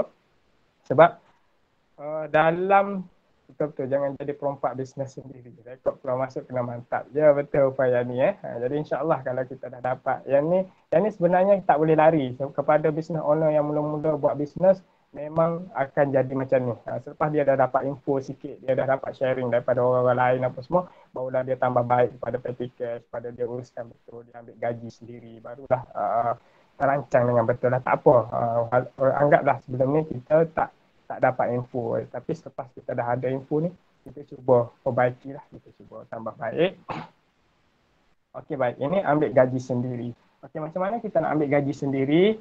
Tuan-tuan jangan ingat, tuan-tuan buat bisnes, tuan-tuan dapat 25,000 sebulan, tuan-tuan dah anggap itulah gaji saya. Maka terjadilah rompakan-rompakan, curi-curi duit perniagaan sendiri ya. Kita dalam bisnes, dalam accounting, dia panggil separate entity. Maksudnya kita sebagai business owner dengan perniagaan, kita adalah orang yang berbeza. Perniagaan, business owner, pemilik bisnes adalah orang yang berbeza. Kalau dia nak dapat sesuatu daripada business owner, dia kena buat dengan saluran yang betul. Kalau dia nak buat belanja duit perniagaan boleh, tetapi dia kena ambil duit sebagai gaji. Dia kena kira sebagai gaji ataupun sebagai commission. Tak kisahlah. Tapi dia ada direkodkan apa semua. Tak ada lah setiap hari ni dicucuk lah 100. Lagi-lagi business owner yang ada kad ATM tu. Kad ATM tu lagilah berisiko. Ataupun dia pegang sendiri cek tu. Itulah yang berisikonya. Kalau masa nak keluar duit, tengok duit banyak je, rasa macam nak keluar kan. Jadi yang itu sebenarnya tak betul lah. Kita kena rancang. Kalau kita nak buat untuk belanja personal, individu untuk sendiri, kita tetapkan gaji kita, berapa yang kita perlu dapat gaji kita daripada perniagaan kita. Okey, baik. Macam mana nak ambil gaji sendiri ni, kita kena pastilah perbelanjaan kita. Macam contoh kita sebagai seorang ayah, sebagai seorang ketua keluarga, kita ada belanja yang ni. Belanja nak bayar rumah, utility, nak belanja, nak bayar TNB apa semua, nak bayar kereta, nak bayar anak-anak, belanja anak-anak, tuition apa semua, makanan, dapur, hiburan. Okey, baik. Sorry. Masya Allah. Sorry. Okey. Kita kena pasti perbelanjaan kita. Kita belanja perbelanjaan kita. Okey, lepas tu belanja kita tu kita kena pasti. Apa belanja-belanja kita setiap bulan ni? Nak belanja rumah, utility, kereta, anak-anak, makanan, belanja dapur, belanja hiburan dan juga lain-lain. Kita tengok. Okey, sebagai contoh, dalam satu bulan tu perbelanjaan kita adalah 2,000. Contoh ataupun 1,500 semua belanja, bayar kereta, minyak, petrol, utility, anak-anak apa semua kita dah ambil kira semua. Kita ada figure dia, jumlah dia adalah 1,500. Jadi setiap bulan bisnes perniagaan akan bayar gaji kepada tuan-tuan sendiri 1,500. Jadi gunakanlah duit 1,500 tu untuk personal. Jangan ambil lagi duit untuk beli benda-benda lain apa semua. Jadi kat situ dia dah menstabilkan, dia dah bagi mantap kita punya duit perniagaan memang dah tak terganggu dah. Kita dah ada duit kita sendiri. Okey, itu Jadi macam mana nak kena gaji sendiri tu, itu buat macam tu lah. Kita jangan ambil duit bisnes lagi lah. Okey, jangan rompak duit perniagaan kita. Barulah kita ada nampak hasil dia. Okey, baik. Macam mana nak standby duit ni? Okey. Nak standby dari segi perbelanjaan juga kita sebenarnya perlu ada kawalan. Okey, contoh saya bagi. Ini dari segi penggunaan duit. Ini secara simple. Saya biasa saya amalkan yang ni lah. Okey, setiap awal bulan, bila awal bulan ataupun awal permulaan bulan ataupun kita tetapkanlah, tak kisah, ataupun awal kita boleh gaji ke, saya akan terus tukar duit. Duit RM1 ke RM5 ke RM10, RM20 ke RM50 ke, berapa yang mengikut keperluan kita lah. Sebagai contoh macam duit RM1, duit RM5, duit RM10 berapa nak tukar, duit RM1 berapa, duit shilling berapa. Saya akan letak dalam beg ataupun dalam plastik. Jadi bila saya nak keluar apa semua, contoh belanja saya hari ni RM20 je, saya hanya ambil RM20 je. Biasa saya akan ambil duit RM1 lah, sebab dan duit shilling sikit ada dalam satu plastik. Supaya bila kita pergi ataupun nak membeli apa-apa, kita dah tak akan terganggu lah. Dia macam ni, dia main emosi dan mental kita, tuan-tuan. Kalau tuan-tuan ada duit banyak dalam poket, kita punya kehendak dan keperluan makin meningkat. Dia macam tu. Ini kalau kita tak kawal lah, dia akan makin meningkat. Sebab kalau kita, sebenarnya kalau kita ada hari tu RM10, kita dah cukup dah untuk makan apa semua. Tapi pada hari tu kita terkeluar RM100 dan RM100 ada dalam poket kita, ada dalam beg duit kita.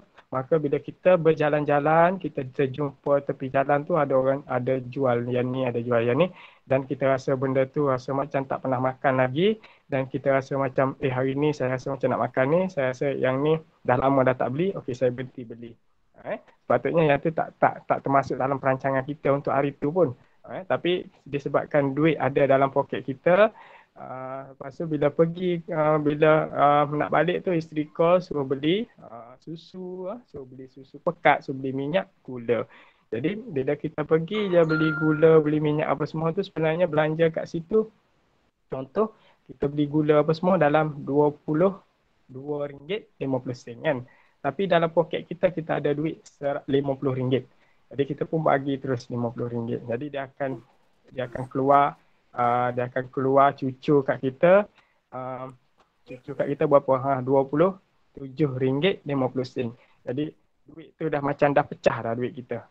Jadi RM27 tu mungkin kita pergi jalan-jalan apa semua lagi, kita tak nampak apa-apa semua, kita dah masa keluar last, kita balik tinggal beberapa ringgit. Itu terjadi pada pengalaman saya dah, dan saya tak tahulah yang orang lain, tetapi itulah antara risikonya. Jadi saya merancang dengan lebih kepada penggunaan duit ni, sangat-sangat membantulah. Sebab saya ada contoh macam tadi, bila nak membeli RM22.50, saya hanya bagi RM22.50 je. Kalau sebab kita dah sediakan duit ringgit dan duit shilling kan. Jadi dia dah tak ganggu dah proses pembelian lain, duit bajet kita yang lain. Okey. Jadi kalau boleh, kalau biasa dengan yang ni, amalkan. Sebab tu kalau kita tengok orang perempuan, dalam beg dia kan banyak duit shilling, duit-duit tu kan. Sebab dia standby nak bayar kalau dia pergi dekat supermarket ke apa semua. Dia suka bayar, kalau ada duit shilling tu dia akan bayar duit shilling. Sebab kalau contohlah macam kita membeli RM11 90 sen kan, tapi duit kita tak ada duit shilling apa semua, kita pun ada duit RM50 ataupun RM20. RM20 tu kita dah pecahkan. Jadi kita ada lagi baki RM90. Bila duit kita ada baki RM90 tu, RM9 tu kita rasa macam ada duit. Kita ada duit di tangan. Jadi benda tu telah mengganggu perancangan kita. Lepas-lepas ni bila kita pergi je jumpa nak beli air nyo lah tengah jalan kan, beli air yang orang jual RM2 tu, ataupun beli air yang orang jual dekat parking traffic light kan. Jadi sebab kita tahu ada duit kan. Tapi yang tu atas individu masing-masing lah. Tapi boleh digunakan dari segi penggunaan duit ni. Boleh standby, boleh buat standby. Boleh standby dalam wallet tu duit-duit RM1 apa semua, make sure cukup di atas perbelanjaan kita pada hari tu ataupun perbelanjaan kita pada minggu tu. Dan kita gunakan duit tu yang sebetul-betulnya untuk kita nak yang kita rancang saja. Sebagai contoh, kalau kita pergi dah kat kedai nak beli yang tu, maksudnya kita cuba sediakan duit untuk yang tu sahaja, kalau boleh secukup-cukupnya, dan kita dah bebas. Okey, boleh kalau kita nak membeli contoh kita nak membeli benda-benda lain yang yang bukan dalam perancangan kita, tetapi kita cuba buat secara push. Saya cuba kongsikan yang ni secara push, maksud secara agresif. Agresif ni macam ni lah. Kita nak beli, contoh kita ada kehendak nak beli apa-apa, boleh dengan tidak mengganggu aliran tunai kita yang normal, yang biasa ni. Kita kena cari ekstra. Kita buat based on project. Contoh saya nak beli, saya nak membeli, saya punya kehendak tu tinggi. Contoh pada hari tu kan, nak beli basikal contoh. Basikal tu harga 500. Jadi kita buat based on project. Okay. Boleh nak beli basikal ni, tapi kita buat projek untuk dapatkan 500. So kita pergi kepada magic number kita tadi. So kalau contoh kita ada buat, kita nak buat bisnes sampingan dengan RM500 tadi. RM500 tadi. So macam mana kita nak dapatkan RM500 tadi? Dalam contohlah kita nak beli benda tu bulan depan. So kita ada 30 hari. So kita pecahkan RM500 tu kepada 30 hari. Sekejap Kalau okey, so sebagai contoh 500 bahagi 30. So RM16.60 setiap hari saya perlu jana. Saya perlu dapatkan hasil RM16 ataupun RM17 lah. So jadi macam mana? Jadi sekarang ni banyak benda yang kita boleh buat dengan RM16 ni. Itu saya kongsi dekat bawah. Okey, itu cara push untuk nak dapatkan lebihan ataupun reserve dalam tabung. Sebagai contoh dalam awal permulaan, kalau ikut situasi sekarang ni, kalau kita nak tunggu duit kita ada lebih, memang tak menjadi. Jadi kita kena guna cara push, yang mana kita push duit, kita ambil terus duit 100 ataupun 200 ataupun berapa yang kita nak reserve kan, kita nak buat tabung untuk bulan tu, dan kita jadikan benda tu sebagai projek tadi. Contoh 200 saya dah masukkan dalam tempat tabung ataupun reserve, nanti saya tunjuk reserve ataupun tabung-tabung yang kita boleh letak. Lepas tu kita buat projek, contoh kita reserve RM100 tadi. So RM100 bahagi untuk nak cover balik RM100 kita tu, kita buat projek based on magic number tadi. RM100 kalau bahagi 30 hari, kita perlu dapat RM3.33 satu hari. So macam mana? Saya tunjuk yang ni simple je. Okey, sebab apa? Kita nak buat macam ni, kita nak wujudkan lebihan ataupun reserve ataupun tabung ni supaya apa? Supaya inilah bentuk investment kita. Inilah bentuk nak bayar salary ataupun gaji kita. Nak cover salary ataupun gaji kita. Inilah bentuk yang kita nak standby untuk renovation fund kita. Kalau kita nak buat renovation pada rumah kita ke apa semua lepas ni takut. Dan juga kepada fund untuk emergency ataupun yang kecemasan. Ini reserve tabung ni lah yang akan berguna pada masa-masa ni. Sebagai contohnya, apa yang kita telah tabungkan pada sebelum tempoh PKP hari itu telah membantu kita pada proses kita nak hadapi PKP. Inilah. Okey, baik. Antara perkara yang senang yang kita boleh jana pendapatan adalah satunya kita boleh lihat di sekeliling kita. Yang tadi yang saya tunjuk tadi, contoh macam kita nak dapat 100 dalam masa sebulan, RM4 sehari kita perlu dapat. Jadi gunakan apa-apa yang ada dalam sekeliling kita. Sebagai contoh yang paling senang sekarang ni, kalau tuan-tuan jadi affiliate ataupun tuan-tuan buat dropship ke pun boleh. Dah contohlah satu produk kita jadi dropship, paling kurang RM3 ke RM5 kita boleh dapat satu produk. Bergantung atas produk lah. Jadi kalau tuan-tuan target 100 bulan, tuan-tuan kecilkan pada satu hari, sebenarnya RM4 je, RM4 sahaja untuk satu hari. Jadi tuan-tuan cuba jual produk-produk orang yang dah ternama ni kan. Satu produk sehari pun, satu unit sehari pun dah dapat RM4. Jadi kalau sebulan tuan-tuan dah dapat dah RM30 kan. Jadi itu sebagai contoh yang saya gambarkan. Maksudnya based on project, push factor, cara push yang tuan boleh gunakan untuk buat reserve ataupun untuk nak beli sesuatu yang kehendak kita. Okey. Macam yang ni kalau saya tunjuk ni, yang saya tahulah. Kalau macam Shopee sekarang pun ada sistem affiliate, daripada kita gunakan Facebook kita tu untuk biasa-biasa kita guna buat jana pendapatan. Jana pendapatan, kita affiliate, kita share link affiliate kita untuk orang beli apa-apa produk yang dijual oleh Shopee ataupun produk-produk lain yang ada sistem affiliate, kita dah dapat dapat commission daripada sistem affiliate tadi. Yang ni tuan-tuan boleh cari sistem-sistem yang bagus lah, yang ada sistem yang betul. Macam Shopee tadi ataupun Involve Asia pun ada, boleh dia banyak banyak affiliate, ataupun ada yang jual buku-buku pun ada sistem affiliate, ataupun produk ataupun servis-servis lain lah. Tuan-tuan boleh cuba carilah, cuba cari. Tapi yang saya nampak Shopee Involve Asia ni bagus lah. Shopee pun bagus. Tapi Shopee dia ada syarat dia lah untuk jadi affiliate, dia nak kita ada 1,000 followers lah. Okey, baik.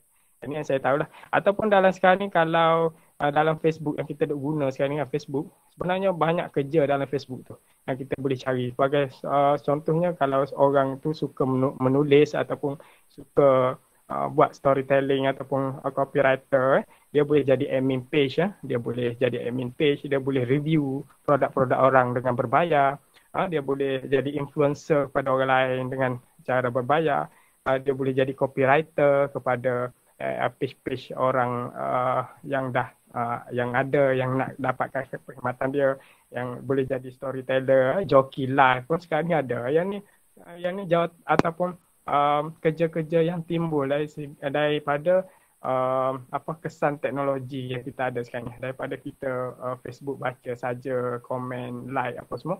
Jadi kita jadikan ia sebagai sumber pendapatan kita lah, walaupun kecil, tapi tuan-tuan letak target. Kalau contoh tuan-tuan hanya nak dapat 100 untuk cover kos pampers, kos telur, kos beli pampers, beli susu anak-anak, 100-200 ringgit sebulan, tuan-tuan cari magic number tuan-tuan dan kerjakan dia. Kerja, fokus pada tu. Kalau contoh macam nak jual produk dropship apa semua, berapa produk kita perlu jual satu hari, dah dapat berapa kan? Kalau dapat RM3, berapa? Contoh macam tu yang saya tunjuk tadi lah. Saya harap dapatlah gambaran yang saya cuba kongsikan tadi. Ataupun sebagai contoh, kalau tuan-tuan ada peralatan-peralatan yang boleh disewakan di rumah. Contoh macam saya ada vacuum Casher Fuzi 10/1 tu. Yang tu saya sewakan. Saya sewakan di samping saya buat cuci cushion kereta-kereta sewa kita.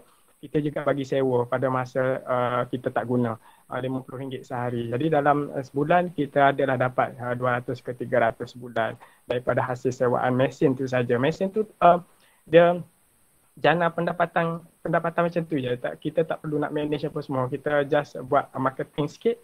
Orang datang nak sewa, datang ambil, datang hantar. Jadi maksudnya kat situlah, kalau tuan-tuan ada benda-benda yang boleh disewakan, cuba cari peluang, cuba cari buat marketing, buatlah marketing apa-apa untuk dapatkan benda tu. Tak kisah contoh macam ada mesin rumput, mesin rumput tuan-tuan boleh bagi kat orang lain buat. Lepas tu tuan-tuan jadi penyedia apa semua, bolehlah ambil hasil daripada situ. Ataupun tuan-tuan bagus dalam mesin jahit apa semua, boleh ambil macam tu lah. Maksudnya kalau yang orang yang ada skill apa semua buat website, website creator, video creator apa semua ni pun sekarang ni pun ada peluang-peluang yang banyak, yang mana ia tidak mengganggu proses kerja kita sebagai staff dan juga sebagai kita ni lah sibuk dengan anak-anak apa semua. Kita cari benda tu yang bersesuaian dengan kita. Saya rasa banyak sangat peluang, tetapi kita cuma tak tahu target kita je. Jadi kita tahu target kita, kita akan cari peluang yang ada. Kalau tengok sekarang ni dalam Facebook tu banyak sangat kita boleh guna. Yang sekarang ni kalau tengok yang saya tunjuk tu adalah macam admin page kan. Sebenarnya review page, orang ada yang orang buat review produk apa semua tu, sebenarnya dia berbayar sebenarnya. Satu posting berapa ratus, satu posting berapa kan. Atau dia berdasarkan followers ataupun page followers dia lah. Okey, baik. Saya teruskan lagi yang bila kita ada lebihan tadi, macam mana kita nak sorok duit. Okey, konsep sorok duit ini tuan-tuan adalah berbentuk macam ni. Sama ada ia mudah cair ataupun susah cair. Kalau kita nak sorok duit, seelok-eloknya. Sorok duit ni maksudnya kita tak nampak langsung duit yang kita sorok tu. Kita tak tahu. Maksudnya dari segi figure tu kita tak tahu. Kalau kita ada duit lebihan, kita simpan di simpanan kita, di akaun simpanan kita. Kita tahu ada berapa ringgit. Bulan ni duit aku ada lagi 100, duit aku ada masuk bantuan rakyat Bantuan Rakyat Malaysia dan 500. Jadi kita tahu ada figure, ada jumlah yang banyak dalam akaun kita. Bila kita tahu jumlah tu, kita rasa macam kita nak keluarkan kan. Walaupun benda tu kita rasa tak nak beli pun, tapi macam dia dah telah hasilkan kehendak yang besar, rasa macam nak beli yang ni lah, ada duit lebih ni kan. Jadi kita kena sorok duit kita tu untuk jadikan reserve apa semua. Ini salah satu yang tepat, susah sikit lah bila kita masukkan, dia susah juga nak keluarkan lah. Kita kena, kalau tabung haji sekarang ni pun saya rasa dah mudah lah kan, tapi dia membeli pulangan yang baik juga. Macam kita ada ASB, kita ada emas pun boleh, tapi dia pun mudah juga, sebab kalau kita rasa terdesak apa semua, kita boleh jual, dan kita tahu emas ada berapa apa semua, kita pun rasa nak jual lah kan. Unit trust pun ada, ini konsep yang untuk investment lah, boleh letakkan kepada instrumen-instrumen berkaitan lah, yang mana yang sesuai dengan kita. Tips dia untuk nak bagi kita bersemangat untuk membuat tabung ataupun reserve ataupun simpanan ni kepada sorok duit benda yang tak nampak, kita kena ada figure. Kita kena letak target kita nak saving tahun ni adalah contoh RM50,000. Pergi kepada magic number tadi, RM50,000 bahagi 12 setiap bulan, berapa kita perlu sorok duit. Lepas tu bahagi dengan mingguan, bahagi harian. Sebenarnya dalam satu hari tu saya perlu buat berapa saving ataupun berapa sorok duit yang perlu. Bila kita letak target, jadi kalau boleh kalau macam kita berkeluarga, kita satukan. Macam kita suami isteri, macam suami isteri, suami dalam ASB, isteri dalam contoh dalam tabung haji contoh. Jadi kita perlu target tahun ni adalah RM200,000. So isteri, kita dah masukkan dalam isteri RM100,000, suami ada RM50,000 lagi. Jadi kita dah capai RM150,000. So jumlah yang belum dicapai adalah RM50,000. Kita kena buat macam tu. Kita kena ada berapa yang telah kita capai, berapa yang belum dicapai. Sebab bila kita tengok figure yang belum dicapai, itu yang memberi motivasi kita untuk simpan lagi. Sebab kadang-kadang kita buat simpanan ni, kita suruh duit ni, kita tak tahu berapa. Kita tak tahu hala tuju dia. Kita kena letak hala tuju. Tulis, visualkan, lukis, letak papa. Simpanan kita tahun ni adalah RM200,000. Kan? Dalam mana? Kena spesifik. Dalam ASB, tabung haji, emas, berapa.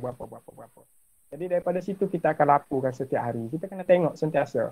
Hari ni dah masuk dah masuk tabung reserve RM10,000 atau RM1,000. Ada baki lagi RM49,000. Esok, lusa, minggu depan ada baki lagi RM48,000. Kita tahu baki yang kita perlu tuju. Jadi daripada situlah bermotivasi. Kalau macam saya, sebelum ni saya tak tahu berapa saya nak buat saving. Penting ke saving ni? Kita harap ke dalam akaun simpanan kita tu lah. Maksudnya yang tu yang ada, yang tu lah kita akan gunakan untuk emergency ke apa semua. Yang tu. Kita buat anggapan yang tu. Kita tak tahu, kita tak ada sebenarnya untuk tabungan khas untuk reserve ataupun sorok duit ni. Sorok duit yang paling berkesan sekali buat masa ni adalah di fixed deposit lah. Sebab di fixed deposit ataupun KSP. KSP memang kita betul-betul masuk ke dalam KSP, kita susah lah nak bawa keluar. Jadi satu lagi adalah fixed deposit. Fixed deposit ni adalah bila kita masuk dalam tu, kita tak tahu, kita dah tak ada dah buku dia apa semua. Kita hanya ada sijil je. Hanya ada, kita tahu aja, hanya ada sijil. Kita tak tahu figure dia tu, kita tahu kan. Tapi dia susah lah sikit. Sebab kalau fixed deposit kita dah letak contoh untuk 3 bulan, kita dah tahu dah berapa kita dapat apa semua. Tapi kalau kita jual dalam tempoh sebelum 3 bulan tu, kita dah tak dapat apa lah. Kita rasa macam rugi apa semua. Sebab dia telah dia telah menjaga duit kita kekal di situ untuk tempoh-tempoh yang tertentu.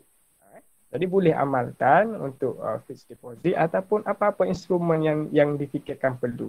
Dalam SSPNI pun ada dah sekarang. Jadi yang ni pun susah juga nak keluar. Sebab dia kalau kita masukkan untuk anak-anak, rasanya dia boleh keluar pada tempoh-tempoh bila-bila lah. Jadi kita masukkan duit itu di dalam di dalam tempat yang betul-betul susah untuk kita keluarkan. Sebab tu macam orang-orang tua dulu, dia ada tempat-tempat yang dia simpan, dia sorok tu yang memang kita tak tahu, dia pun tak tahu. Kadang-kadang terbakar rumah baru kita tahu ada duit yang disorokkan. Jadi kita nak macam tu. Kita nak duit yang kita sorok ni kita tak tahu nilai dia apa semua. Jadi pada masa dia mature tu, kita nampak ada hasil. Lepas tu biarlah benda tu melalui figure, biar nampak figure yang jelas berapa tabungan yang kita telah buat. Sekarang ni berapa kita ada, berapa lagi kita perlu buat simpanan. Barulah kita ada gerak kerja ke arah simpanan ataupun sorok duit. Boleh semua? Okey ke Cik Syam? Jelas? Nampak ke? Ataupun Okey. Kalau okey nampak jelas. Okey, mari saya teruskan lagi. Okey, ini contoh fixed deposit lah. Sijil fixed deposit. Kita ambil lah yang Islamik lah. Kalau ada tu. Hasil lebihan perniagaan kita apa semua, kita masuk transfer terus kepada fixed deposit. Jadi kita tak tahu dah dalam bank statement kita tu dah tak ada dah duit tu. Duit tu telah ditransfer kepada fixed deposit. Kita dah tak tahu ada sijil-sijil dengan kita kan. Okay, dia dah letakkan berapa jumlah laburan, berapa pulangan yang kita akan dapat pada tempoh-tempoh tertentu. Dalam fixed deposit ni ada sebulan, 3 bulan, 6 bulan, ada 12 bulan lah. Dia punya income adalah terjamin lah. Maksudnya dia dah jamin berapa-berapa. Tapi kita cari yang Islamik lah. Okey, baik. Okey, untuk tips account bank pula, saya syorkan yang ni yang kita amalkan, kita kalau boleh kita buat 2 ataupun 3 account lah. Supaya kalau terjadi apa-apa kita ada backup. Dan satu lagi fungsinya adalah ya, Puan Adelina, kenapa? Sorry, nak tanya tadi fixed deposit, fixed account tadi tu yang cakap tu, dia paling kurang fixed account ni 3 tahun Tak, dia ada tempoh-tempoh matured dia. Yang paling sekarang ni ada yang sebulan, 3 bulan, 6 bulan, 12 bulan. Tahun ke? Bukan dulu memang dia 2 tahun, 3 tahun. Oh, bulan-bulan pun ada sekarang Ada, sebulan pun ada. Oh, lepas tu kalau sebulan tu maknanya dengan beza dengan yang dulu-dulu yang konvensional dulu yang bertahun tu apa beza? Dia macam ni, nanti Puan rujuk balik contoh bank-bank mana yang Puan nak pilih untuk fixed deposit ni. Lepas tu Puan tengok dia punya structure jadual dia. Dia ada kalau 1 bulan, kalau kita ambil yang 1 bulan berapa keuntungan yang dia akan kongsikan, berapa. Sebab dia akan berbeza lah. Kalau kita ambil yang 3 bulan dia ada tinggi sikit. Kalau 6 bulan tinggi sikit. Amount dia memang dia tak silap saya sekarang ni RM1,000 rasa dah boleh. Oh, RM1,000 Oh, okey. Nanti Puan tengok balik. Banyak saya rasa. Sebab sekarang ni pun dia dah mudahkan dari segi accessibility tu. Kita nak transfer daripada saving pun dah boleh. Tak, bukan selalu dapat WhatsApp ni pembiayaan peribadi je. Pasal simpanan sekarang dapat. Pembiayaan peribadi tu hutang. Dia bukan simpanan. Tak tahulah dia orang call, dia orang WhatsApp tak tahu ambil nombor macam mana kan. Tapi kalau yang pasal fixed deposit ni jarang pula dapat. Ya, betul. Sebab bank dia tak suka kita sorok duit. Dia suka kita ambil duit dengan dia dapat tu kan. Tapi yang sorok duit ni kita kena cari Kita kena cari. Okay. Itu tips dia lah. Kita kena cari yang untuk ni, sebab tu kita kena ada gambaran yang jelas kalau berapa yang kita nak buat, simpanan apa semua, instrumen mana yang kita nak pilih. Sebab benda tu yang aliran tunai ni dia berkait dengan diri kita sendiri. Jadi tak ramai, saya rasa jarang kalau yang pegawai-pegawai bank datang kat kita untuk kita masukkan fixed deposit kan. Banyak yang datang kat kita. Kalau kita pergi bank baru kita tahu kan yang pasal fixed deposit kalau kita ada urusan lah. Tapi kalau tak ada tu kadang banyak dia duk promote financial punya loan je kan. Tak banyak betul. Yang pasal benda ni. Okey, betul Pak.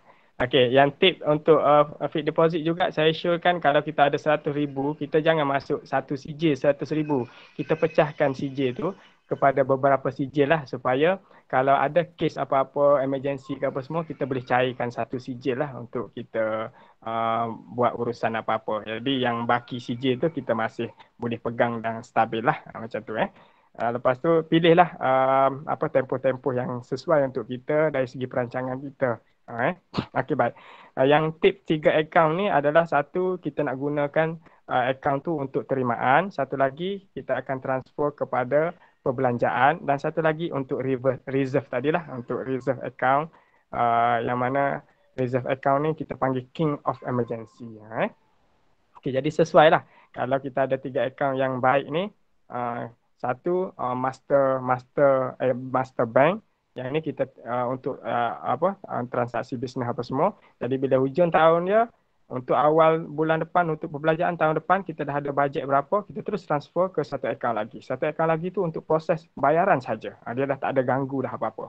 Untuk satu lagi, kita asingkan 15% ke 10% ke untuk reserve. Terus ada dalam satu akaun lagi.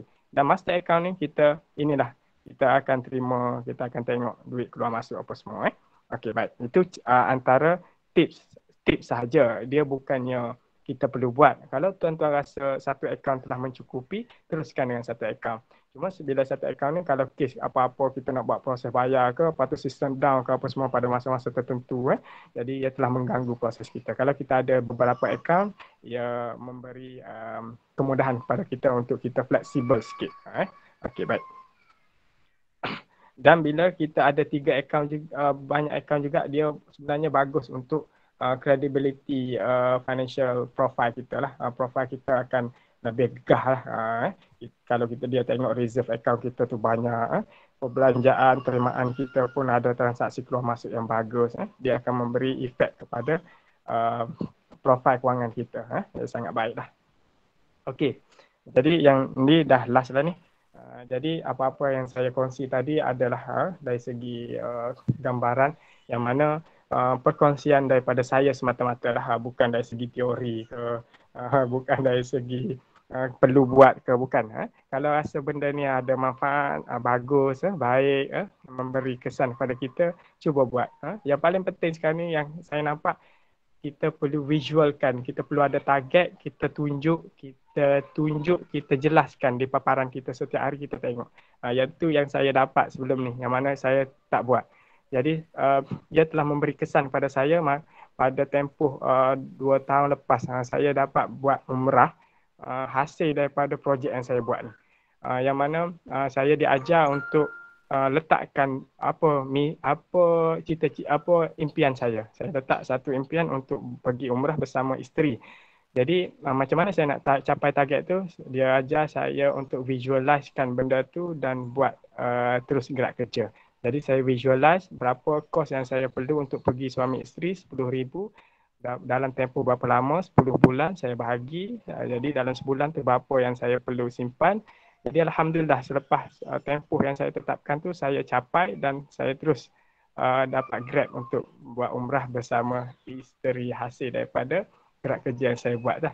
Jadi itu sebenarnya kesan yang saya nampak lah. Yang sebelum ni saya tak pernah buat dan saya tak pernah berimpian pun untuk pergi umrah kan. Saya rasa macam banyak je kos kan. Banyak je kos. Yang kita perlu nak pergi umrah ni dah 5,000 paling minimal kan. Kalau 2 orang 10,000 semua, mana saya nak cari benda tu kan. Sebab kita fikir, kita nampak benda tu terlalu besar. Jadi kita cuba kecilkan apa yang saya tunjukkan tadi, kongsikan. Cuba kecilkan impian kita, cuba visualiskan dengan magic number kita, dan cuba paparkan dan masuk dalam hati dan buat prestasi kita, tengok dah capai berapa, belum capai berapa. Dan ia mestilah berkolaborasi ataupun bersamaan dengan hubungan kita dengan anak-anak, isteri apa semua. Dan isteri kena tahu perancangan kita apa semualah, supaya mudah nampak hasil dia. Okey, baik. Nanti antara penarik rezekinya, macam mana kita nak dapat sesuatu, maksudnya nak dapatkan, nak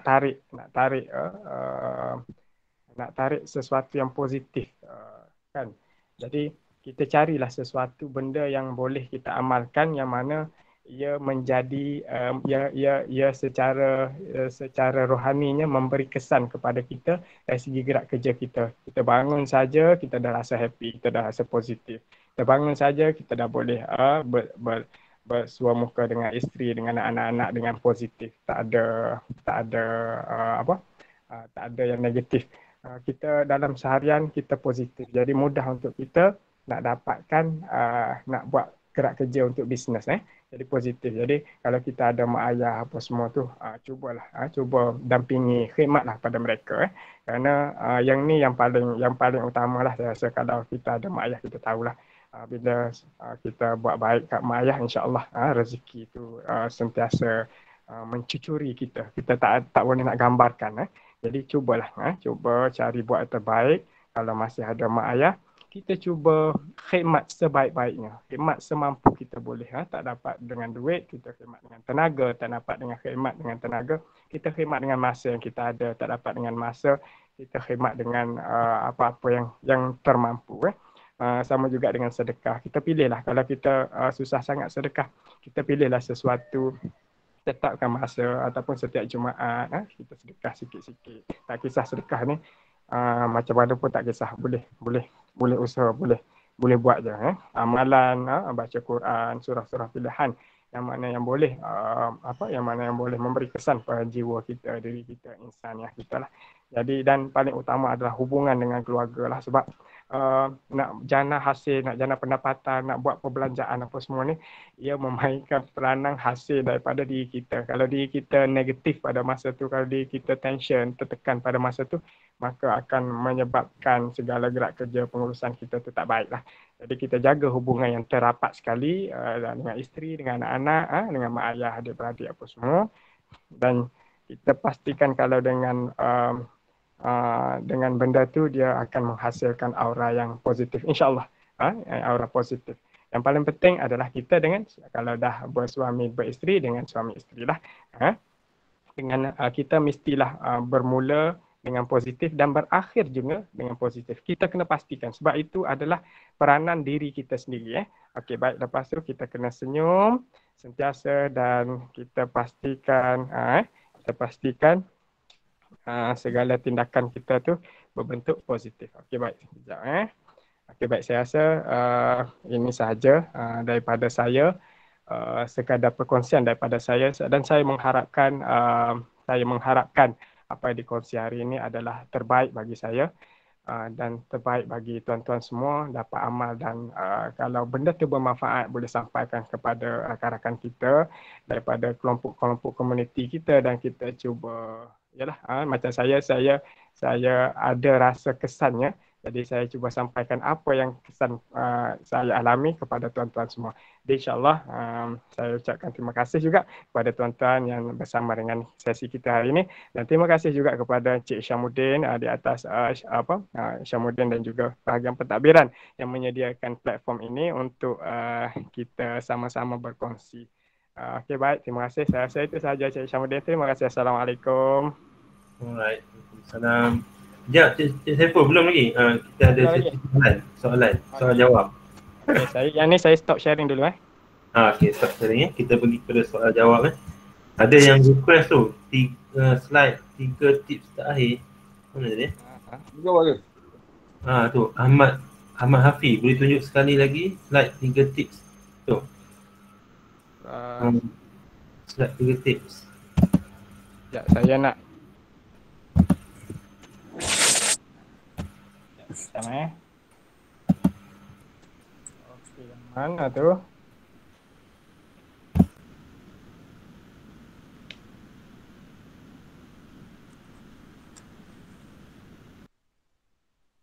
Yang mana tu Cik Syam? Tak nampak Cik Syam.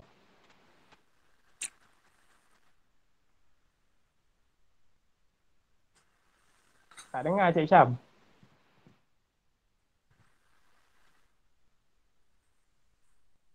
Sorry, saya dah turn off. Okay, alright. Okay, dengar Okey, dengar. Okay. Tak apa, nanti slide tu nanti Cik Saiful boleh share dalam Okey, boleh. Dalam Saya rasa saya dah bagi kepada Urustia. Urustia kata dia akan emailkan kepada semua peserta lah. Okay, alright. Okay, ada beberapa soalan. So saya tapis dah. Saya pilih soalan Untuk ni ada masa sikit lagi sehingga pukul 4.30. Okey, baik. Pertama, inilah Cik Saiful, saya dah faham dah isi borang, declaration, integrity semua dah isi kan. Sebabnya kita ada perniagaan selain daripada tugas hakiki. Cuma nak tanya, macam mana Cik Saiful membahagikan masa untuk menguruskan tugas hakiki, menguruskan family, anak sebab ramai, anak ramai walaupun umur masih muda. Lepas tu menguruskan bisnes. Maksudnya ada 3 perkara. Dan yang keempat, menguruskan pengajian. Itu dah habis degree. Sekarang ni sedang sambung master pula. Kan? So ada 4 perkara berbeza. Okay, macam mana nak menguruskan masa tu? Anak-anak lagi sekarang ni dengan tempoh PDPR kan. Paksa belajar online dengan sekolah ni. Lepas tu nak urus bini lagi kan. Macam mana nak, boleh bagi tips tak? Okey. Okey, baik. Terima kasih Cik Syam. Okey, saya rasa saya sama je dengan antara kita semua ni. Cuma mungkin okey, untuk bisnes apa semua kita ada tim sebab dia tidak mengganggu urusan perniagaan apa semua. Saya ada peranan saya yang mana saya buat semasa tempoh-tempoh saya free lah selepas urusan kerja ataupun weekend apa semua.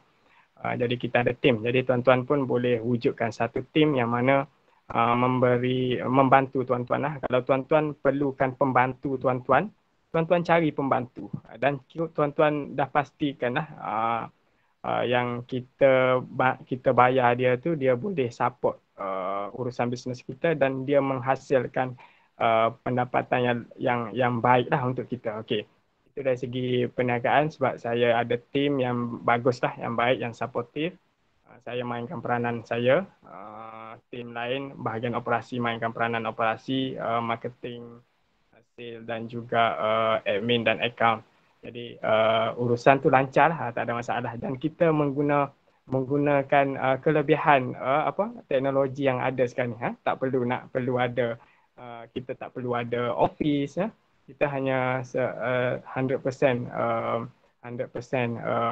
dia panggil online lah. Customer nak sewa apa semua, dia boleh buat tempahan, kita sediakan kereta, ambil kereta, hantar kereta, kita sediakan. Jadi mudah. Jadi cuba cari yang mana yang sesuai untuk kita buat. Macam saya ni, macam sebenarnya nak sambung belajar ni rasa macam betul-betul susah. Saya tak ada masa sebenarnya. Tapi disebabkan teknologi sekarang ni dan peluang yang ada, saya cuba grab dan alhamdulillah dia okey lah sebab dia sekarang ni sistem ODL apa semua belajar kan. Sama jugalah dengan yang tadi yang paling penting sebenarnya Cik Syam, yang saya share tadilah, kita hubungan yang paling rapat kita dalam keluarga dengan siapa. Sebab daripada situ ia membantu kita dalam urusan yang lain.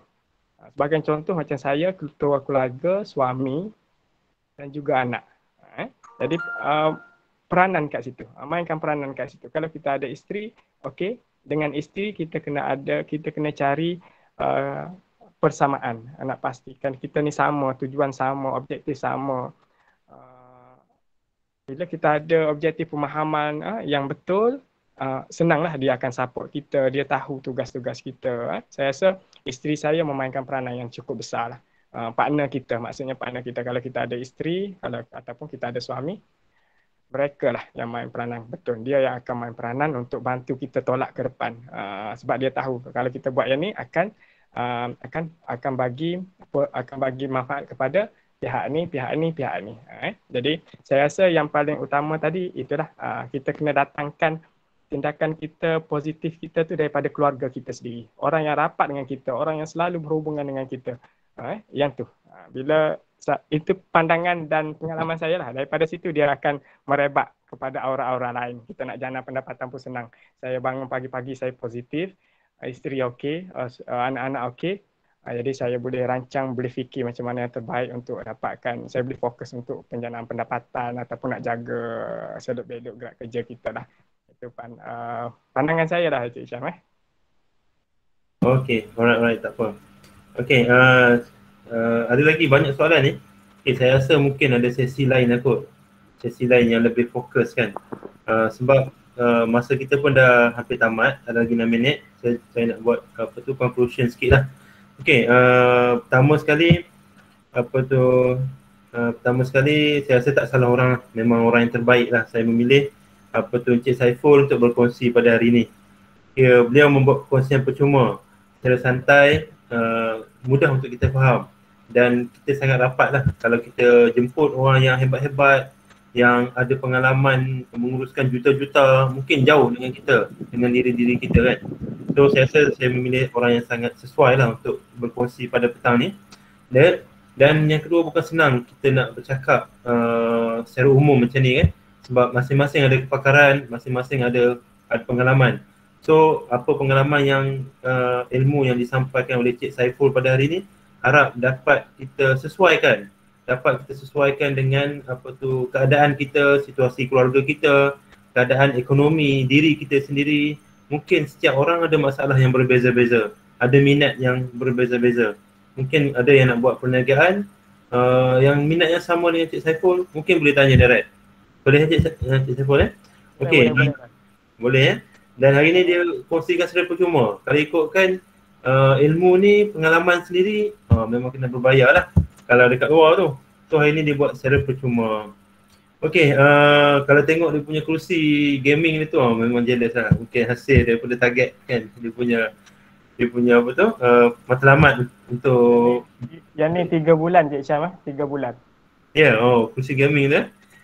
Bucket seat tu 3 bulan nak capai. Yang penting kita kena ada kita kena target kan. Kita kena target untuk kita capai. Okey, saya rasa banyak lagi yang Cik Saiful nak kongsikan, terutama dari segi sudut teknikal. Macam mana kita nak rekodkan aliran masuk, aliran keluar, macam mana kita nak berlaku disiplin. Tapi satu key point yang saya rasa untuk kita ingat sama-sama adalah big why yang kita kena capai. Dan yang kedua, kita kena apa yang Cik Saiful kongsikan tadi, kita perlu fokus dengan matlamat. Bukannya kita main-main bisnes kan, bukannya kita suka-suka. Yang penting kita kena fokus apa yang kita nak capaikan. Okey, kalau bagi saya cakap memang tak habis dah Cik Saiful InsyaAllah mungkin kita berjumpa lagi pada sesi yang lain. Dan hari ni 100 sentiasa penuh, 100. Kalau ada orang keluar, mesti ada orang masuk sampai habis, sehinggalah borang kehadiran tu keluar, barulah ramai yang left. Sekarang tinggal 83 orang. Alhamdulillah, demand sangat tinggi. InsyaAllah kalau ada ruang dan peluang, mungkin kita dapat kongsikan kepada lebih ramai masyarakat. Sebab dalam keadaan sekarang yang pihak pentadbiran rancang hanya berkongsi dalam ruang yang sedikit, iaitu 100 maksimum kepada staf UiTM Cabang Kelantan dan beberapa orang staf daripada kampus-kampus lain. Okay, lepas ni mungkin kita akan open kepada public melalui YouTube channel untuk lebih ramai mendapat manfaat, dan kita akan bekerjasama dengan PJI untuk khidmat masyarakat komuniti. Okey, setiap individu ada kemahiran seperti yang rektor sebut semalam dalam taklimat stres kan, ada pengurusan stres. Rektor sebut setiap kita ada kelemahan, setiap kita ada kelebihan masing-masing, ada kemahiran masing-masing, dan yang paling berbeza sekali adalah pengalaman. Walaupun kita ada ilmu yang sama, pengalaman yang kita lalui itu sangat berbeza. So mungkin lepas ni ada lagi yang nak berkongsikan tentang kewangan cara mereka sendiri selain daripada Cik Saiful So saya harap Cik Saiful tidak berhenti pada hari ini saja. Sempat lagi dia mempromosikan kereta sewa pada awal tadi Okay, saya harap Cik Saiful simpan slide ni. Mungkin lepas ni akan ada kerjasama dengan pihak sekolah, kerjasama dengan unit-unit yang lain, jabatan-jabatan yang lain untuk kita kongsikan. Sebab saya dengan Dr. Din semalam ada buat perbincangan sikit, kita sedang mengumpulkan senarai talent ataupun bakat-bakat yang ada di dalam UiTM Cabang Kelantan, sama ada akademik, sama ada staff non-akademik, untuk kita senaraikan dan kita cari peluang macam mana kita nak tingkatkan lagi kita punya khidmat masyarakat, dan juga kita punya sumber-sumber bakat yang ada ni untuk kita ketengahkan untuk meningkatkan kredibiliti, dan kita kaitkan dengan SKT, tugasan-tugasan yang perlu kita catat dalam kerjaya kita. Okay, bukan bermakna kita kongsikan ni semata-mata minat kita, tak. Apa yang kita ceburi di luar, mungkin kita boleh manfaatkan di dalam kerjaya kita, insya-Allah. Walaupun Cik Saiful bisnes bersama isteri hanyalah sewaan kereta sewa di Kelantan. So ilmu-ilmu yang dia dapat dari segi confidence level, dari segi macam-macam lah dalam bisnes ni, dia boleh guna pakai di dalam kerjaya. Kalau dulu kita gunakan apa yang di dalam bidang kerjaya, kita guna untuk luar. Tapi sekarang tidak. Untuk work-life balance strategi, kita cuba ambil ilmu yang kita dapat daripada luar untuk kita tingkatkan kerjaya kita di dalam UiTM, sebab kita tak nak meninggalkan organisasi walaupun kita berjaya di luar. Okay, insyaAllah siapa-siapa yang dah ada perniagaan sendiri, teruskan, tapi declare lah isi borang. Kalau tak tahu nak isi borang kat mana, tanya bahagian pentadbiran. Pentadbiran akan bagi borang dan minta persetujuan daripada ketua jabatan. Kalau boleh tidak mengganggu urusan kerja hakiki. Bukan kalau boleh, jangan mengganggu urusan kerja hakiki. So teruskan dengan apa yang kita buat, work-life balance. Kita akan cari lagi tajuk-tajuk lain yang lebih sesuai, tajuk-tajuk yang lebih fresh untuk tuan-tuan dan puan-puan. InsyaAllah saya harap perkongsian pada petang ini sangat bermanfaat. Terima kasih Encik Saiful sekali lagi. Semoga kita berjumpa lagi di lain sesi. Cik Saiful ada apa-apa lagi? Nak cakap apa-apa? Tak ada Cik Isham. Macam Cik Isham maklum tadilah. Bila kita buat kerja-kerja yang maksud sampingan ni, kita harus bertanggungjawab lah, ada accountability lah. Kan kita buat dengan keadaan terbaik dan tidak mengganggu urusan kerja kita lah. Dan macam Cik Isham cakap tadi, boleh isi borang yang berkaitan di pentadbiran. Cik Isham sungguh-sungguh support kita, jadi kita kena support bahagian pentadbiran untuk pastikan segala perancangan pergerakan gerak kerja staf terbaik lah. Terima kasih bahagian pentadbiran. Terima kasih. Jumpa lagi semua. Okey, alright. Terima kasih dan kami minta maaf daripada sudut Rustia sekiranya ada sebarang kekurangan. Yang baik itu daripada Allah SWT, dan yang kurang itu memang kelemahan diri kami sendiri. So kita sudahi, kita tangguh sesi kita dengan tasbih kifarah dan surah Wal-Nas. Bismillahirrahmanirrahim. Subhanakallahumma wa bihamdika asyhadu an la ilaha illa anta wal 'asri innal insana fi khusr illa allazina amanu wa 'amilus solihati wa tawassaw bil haqq wa tawassaw bis sabr. Walhamdulillahi rabbil alamin. Right. Sekian daripada saya. Assalamualaikum warahmatullahi wabarakatuh. Terima kasih Cik Saiful. Terbaik. Sama-sama Cik Isham. Terima kasih juga. Assalamualaikum. Jumpa lagi semua. Assalamualaikum. Waalaikumsalam.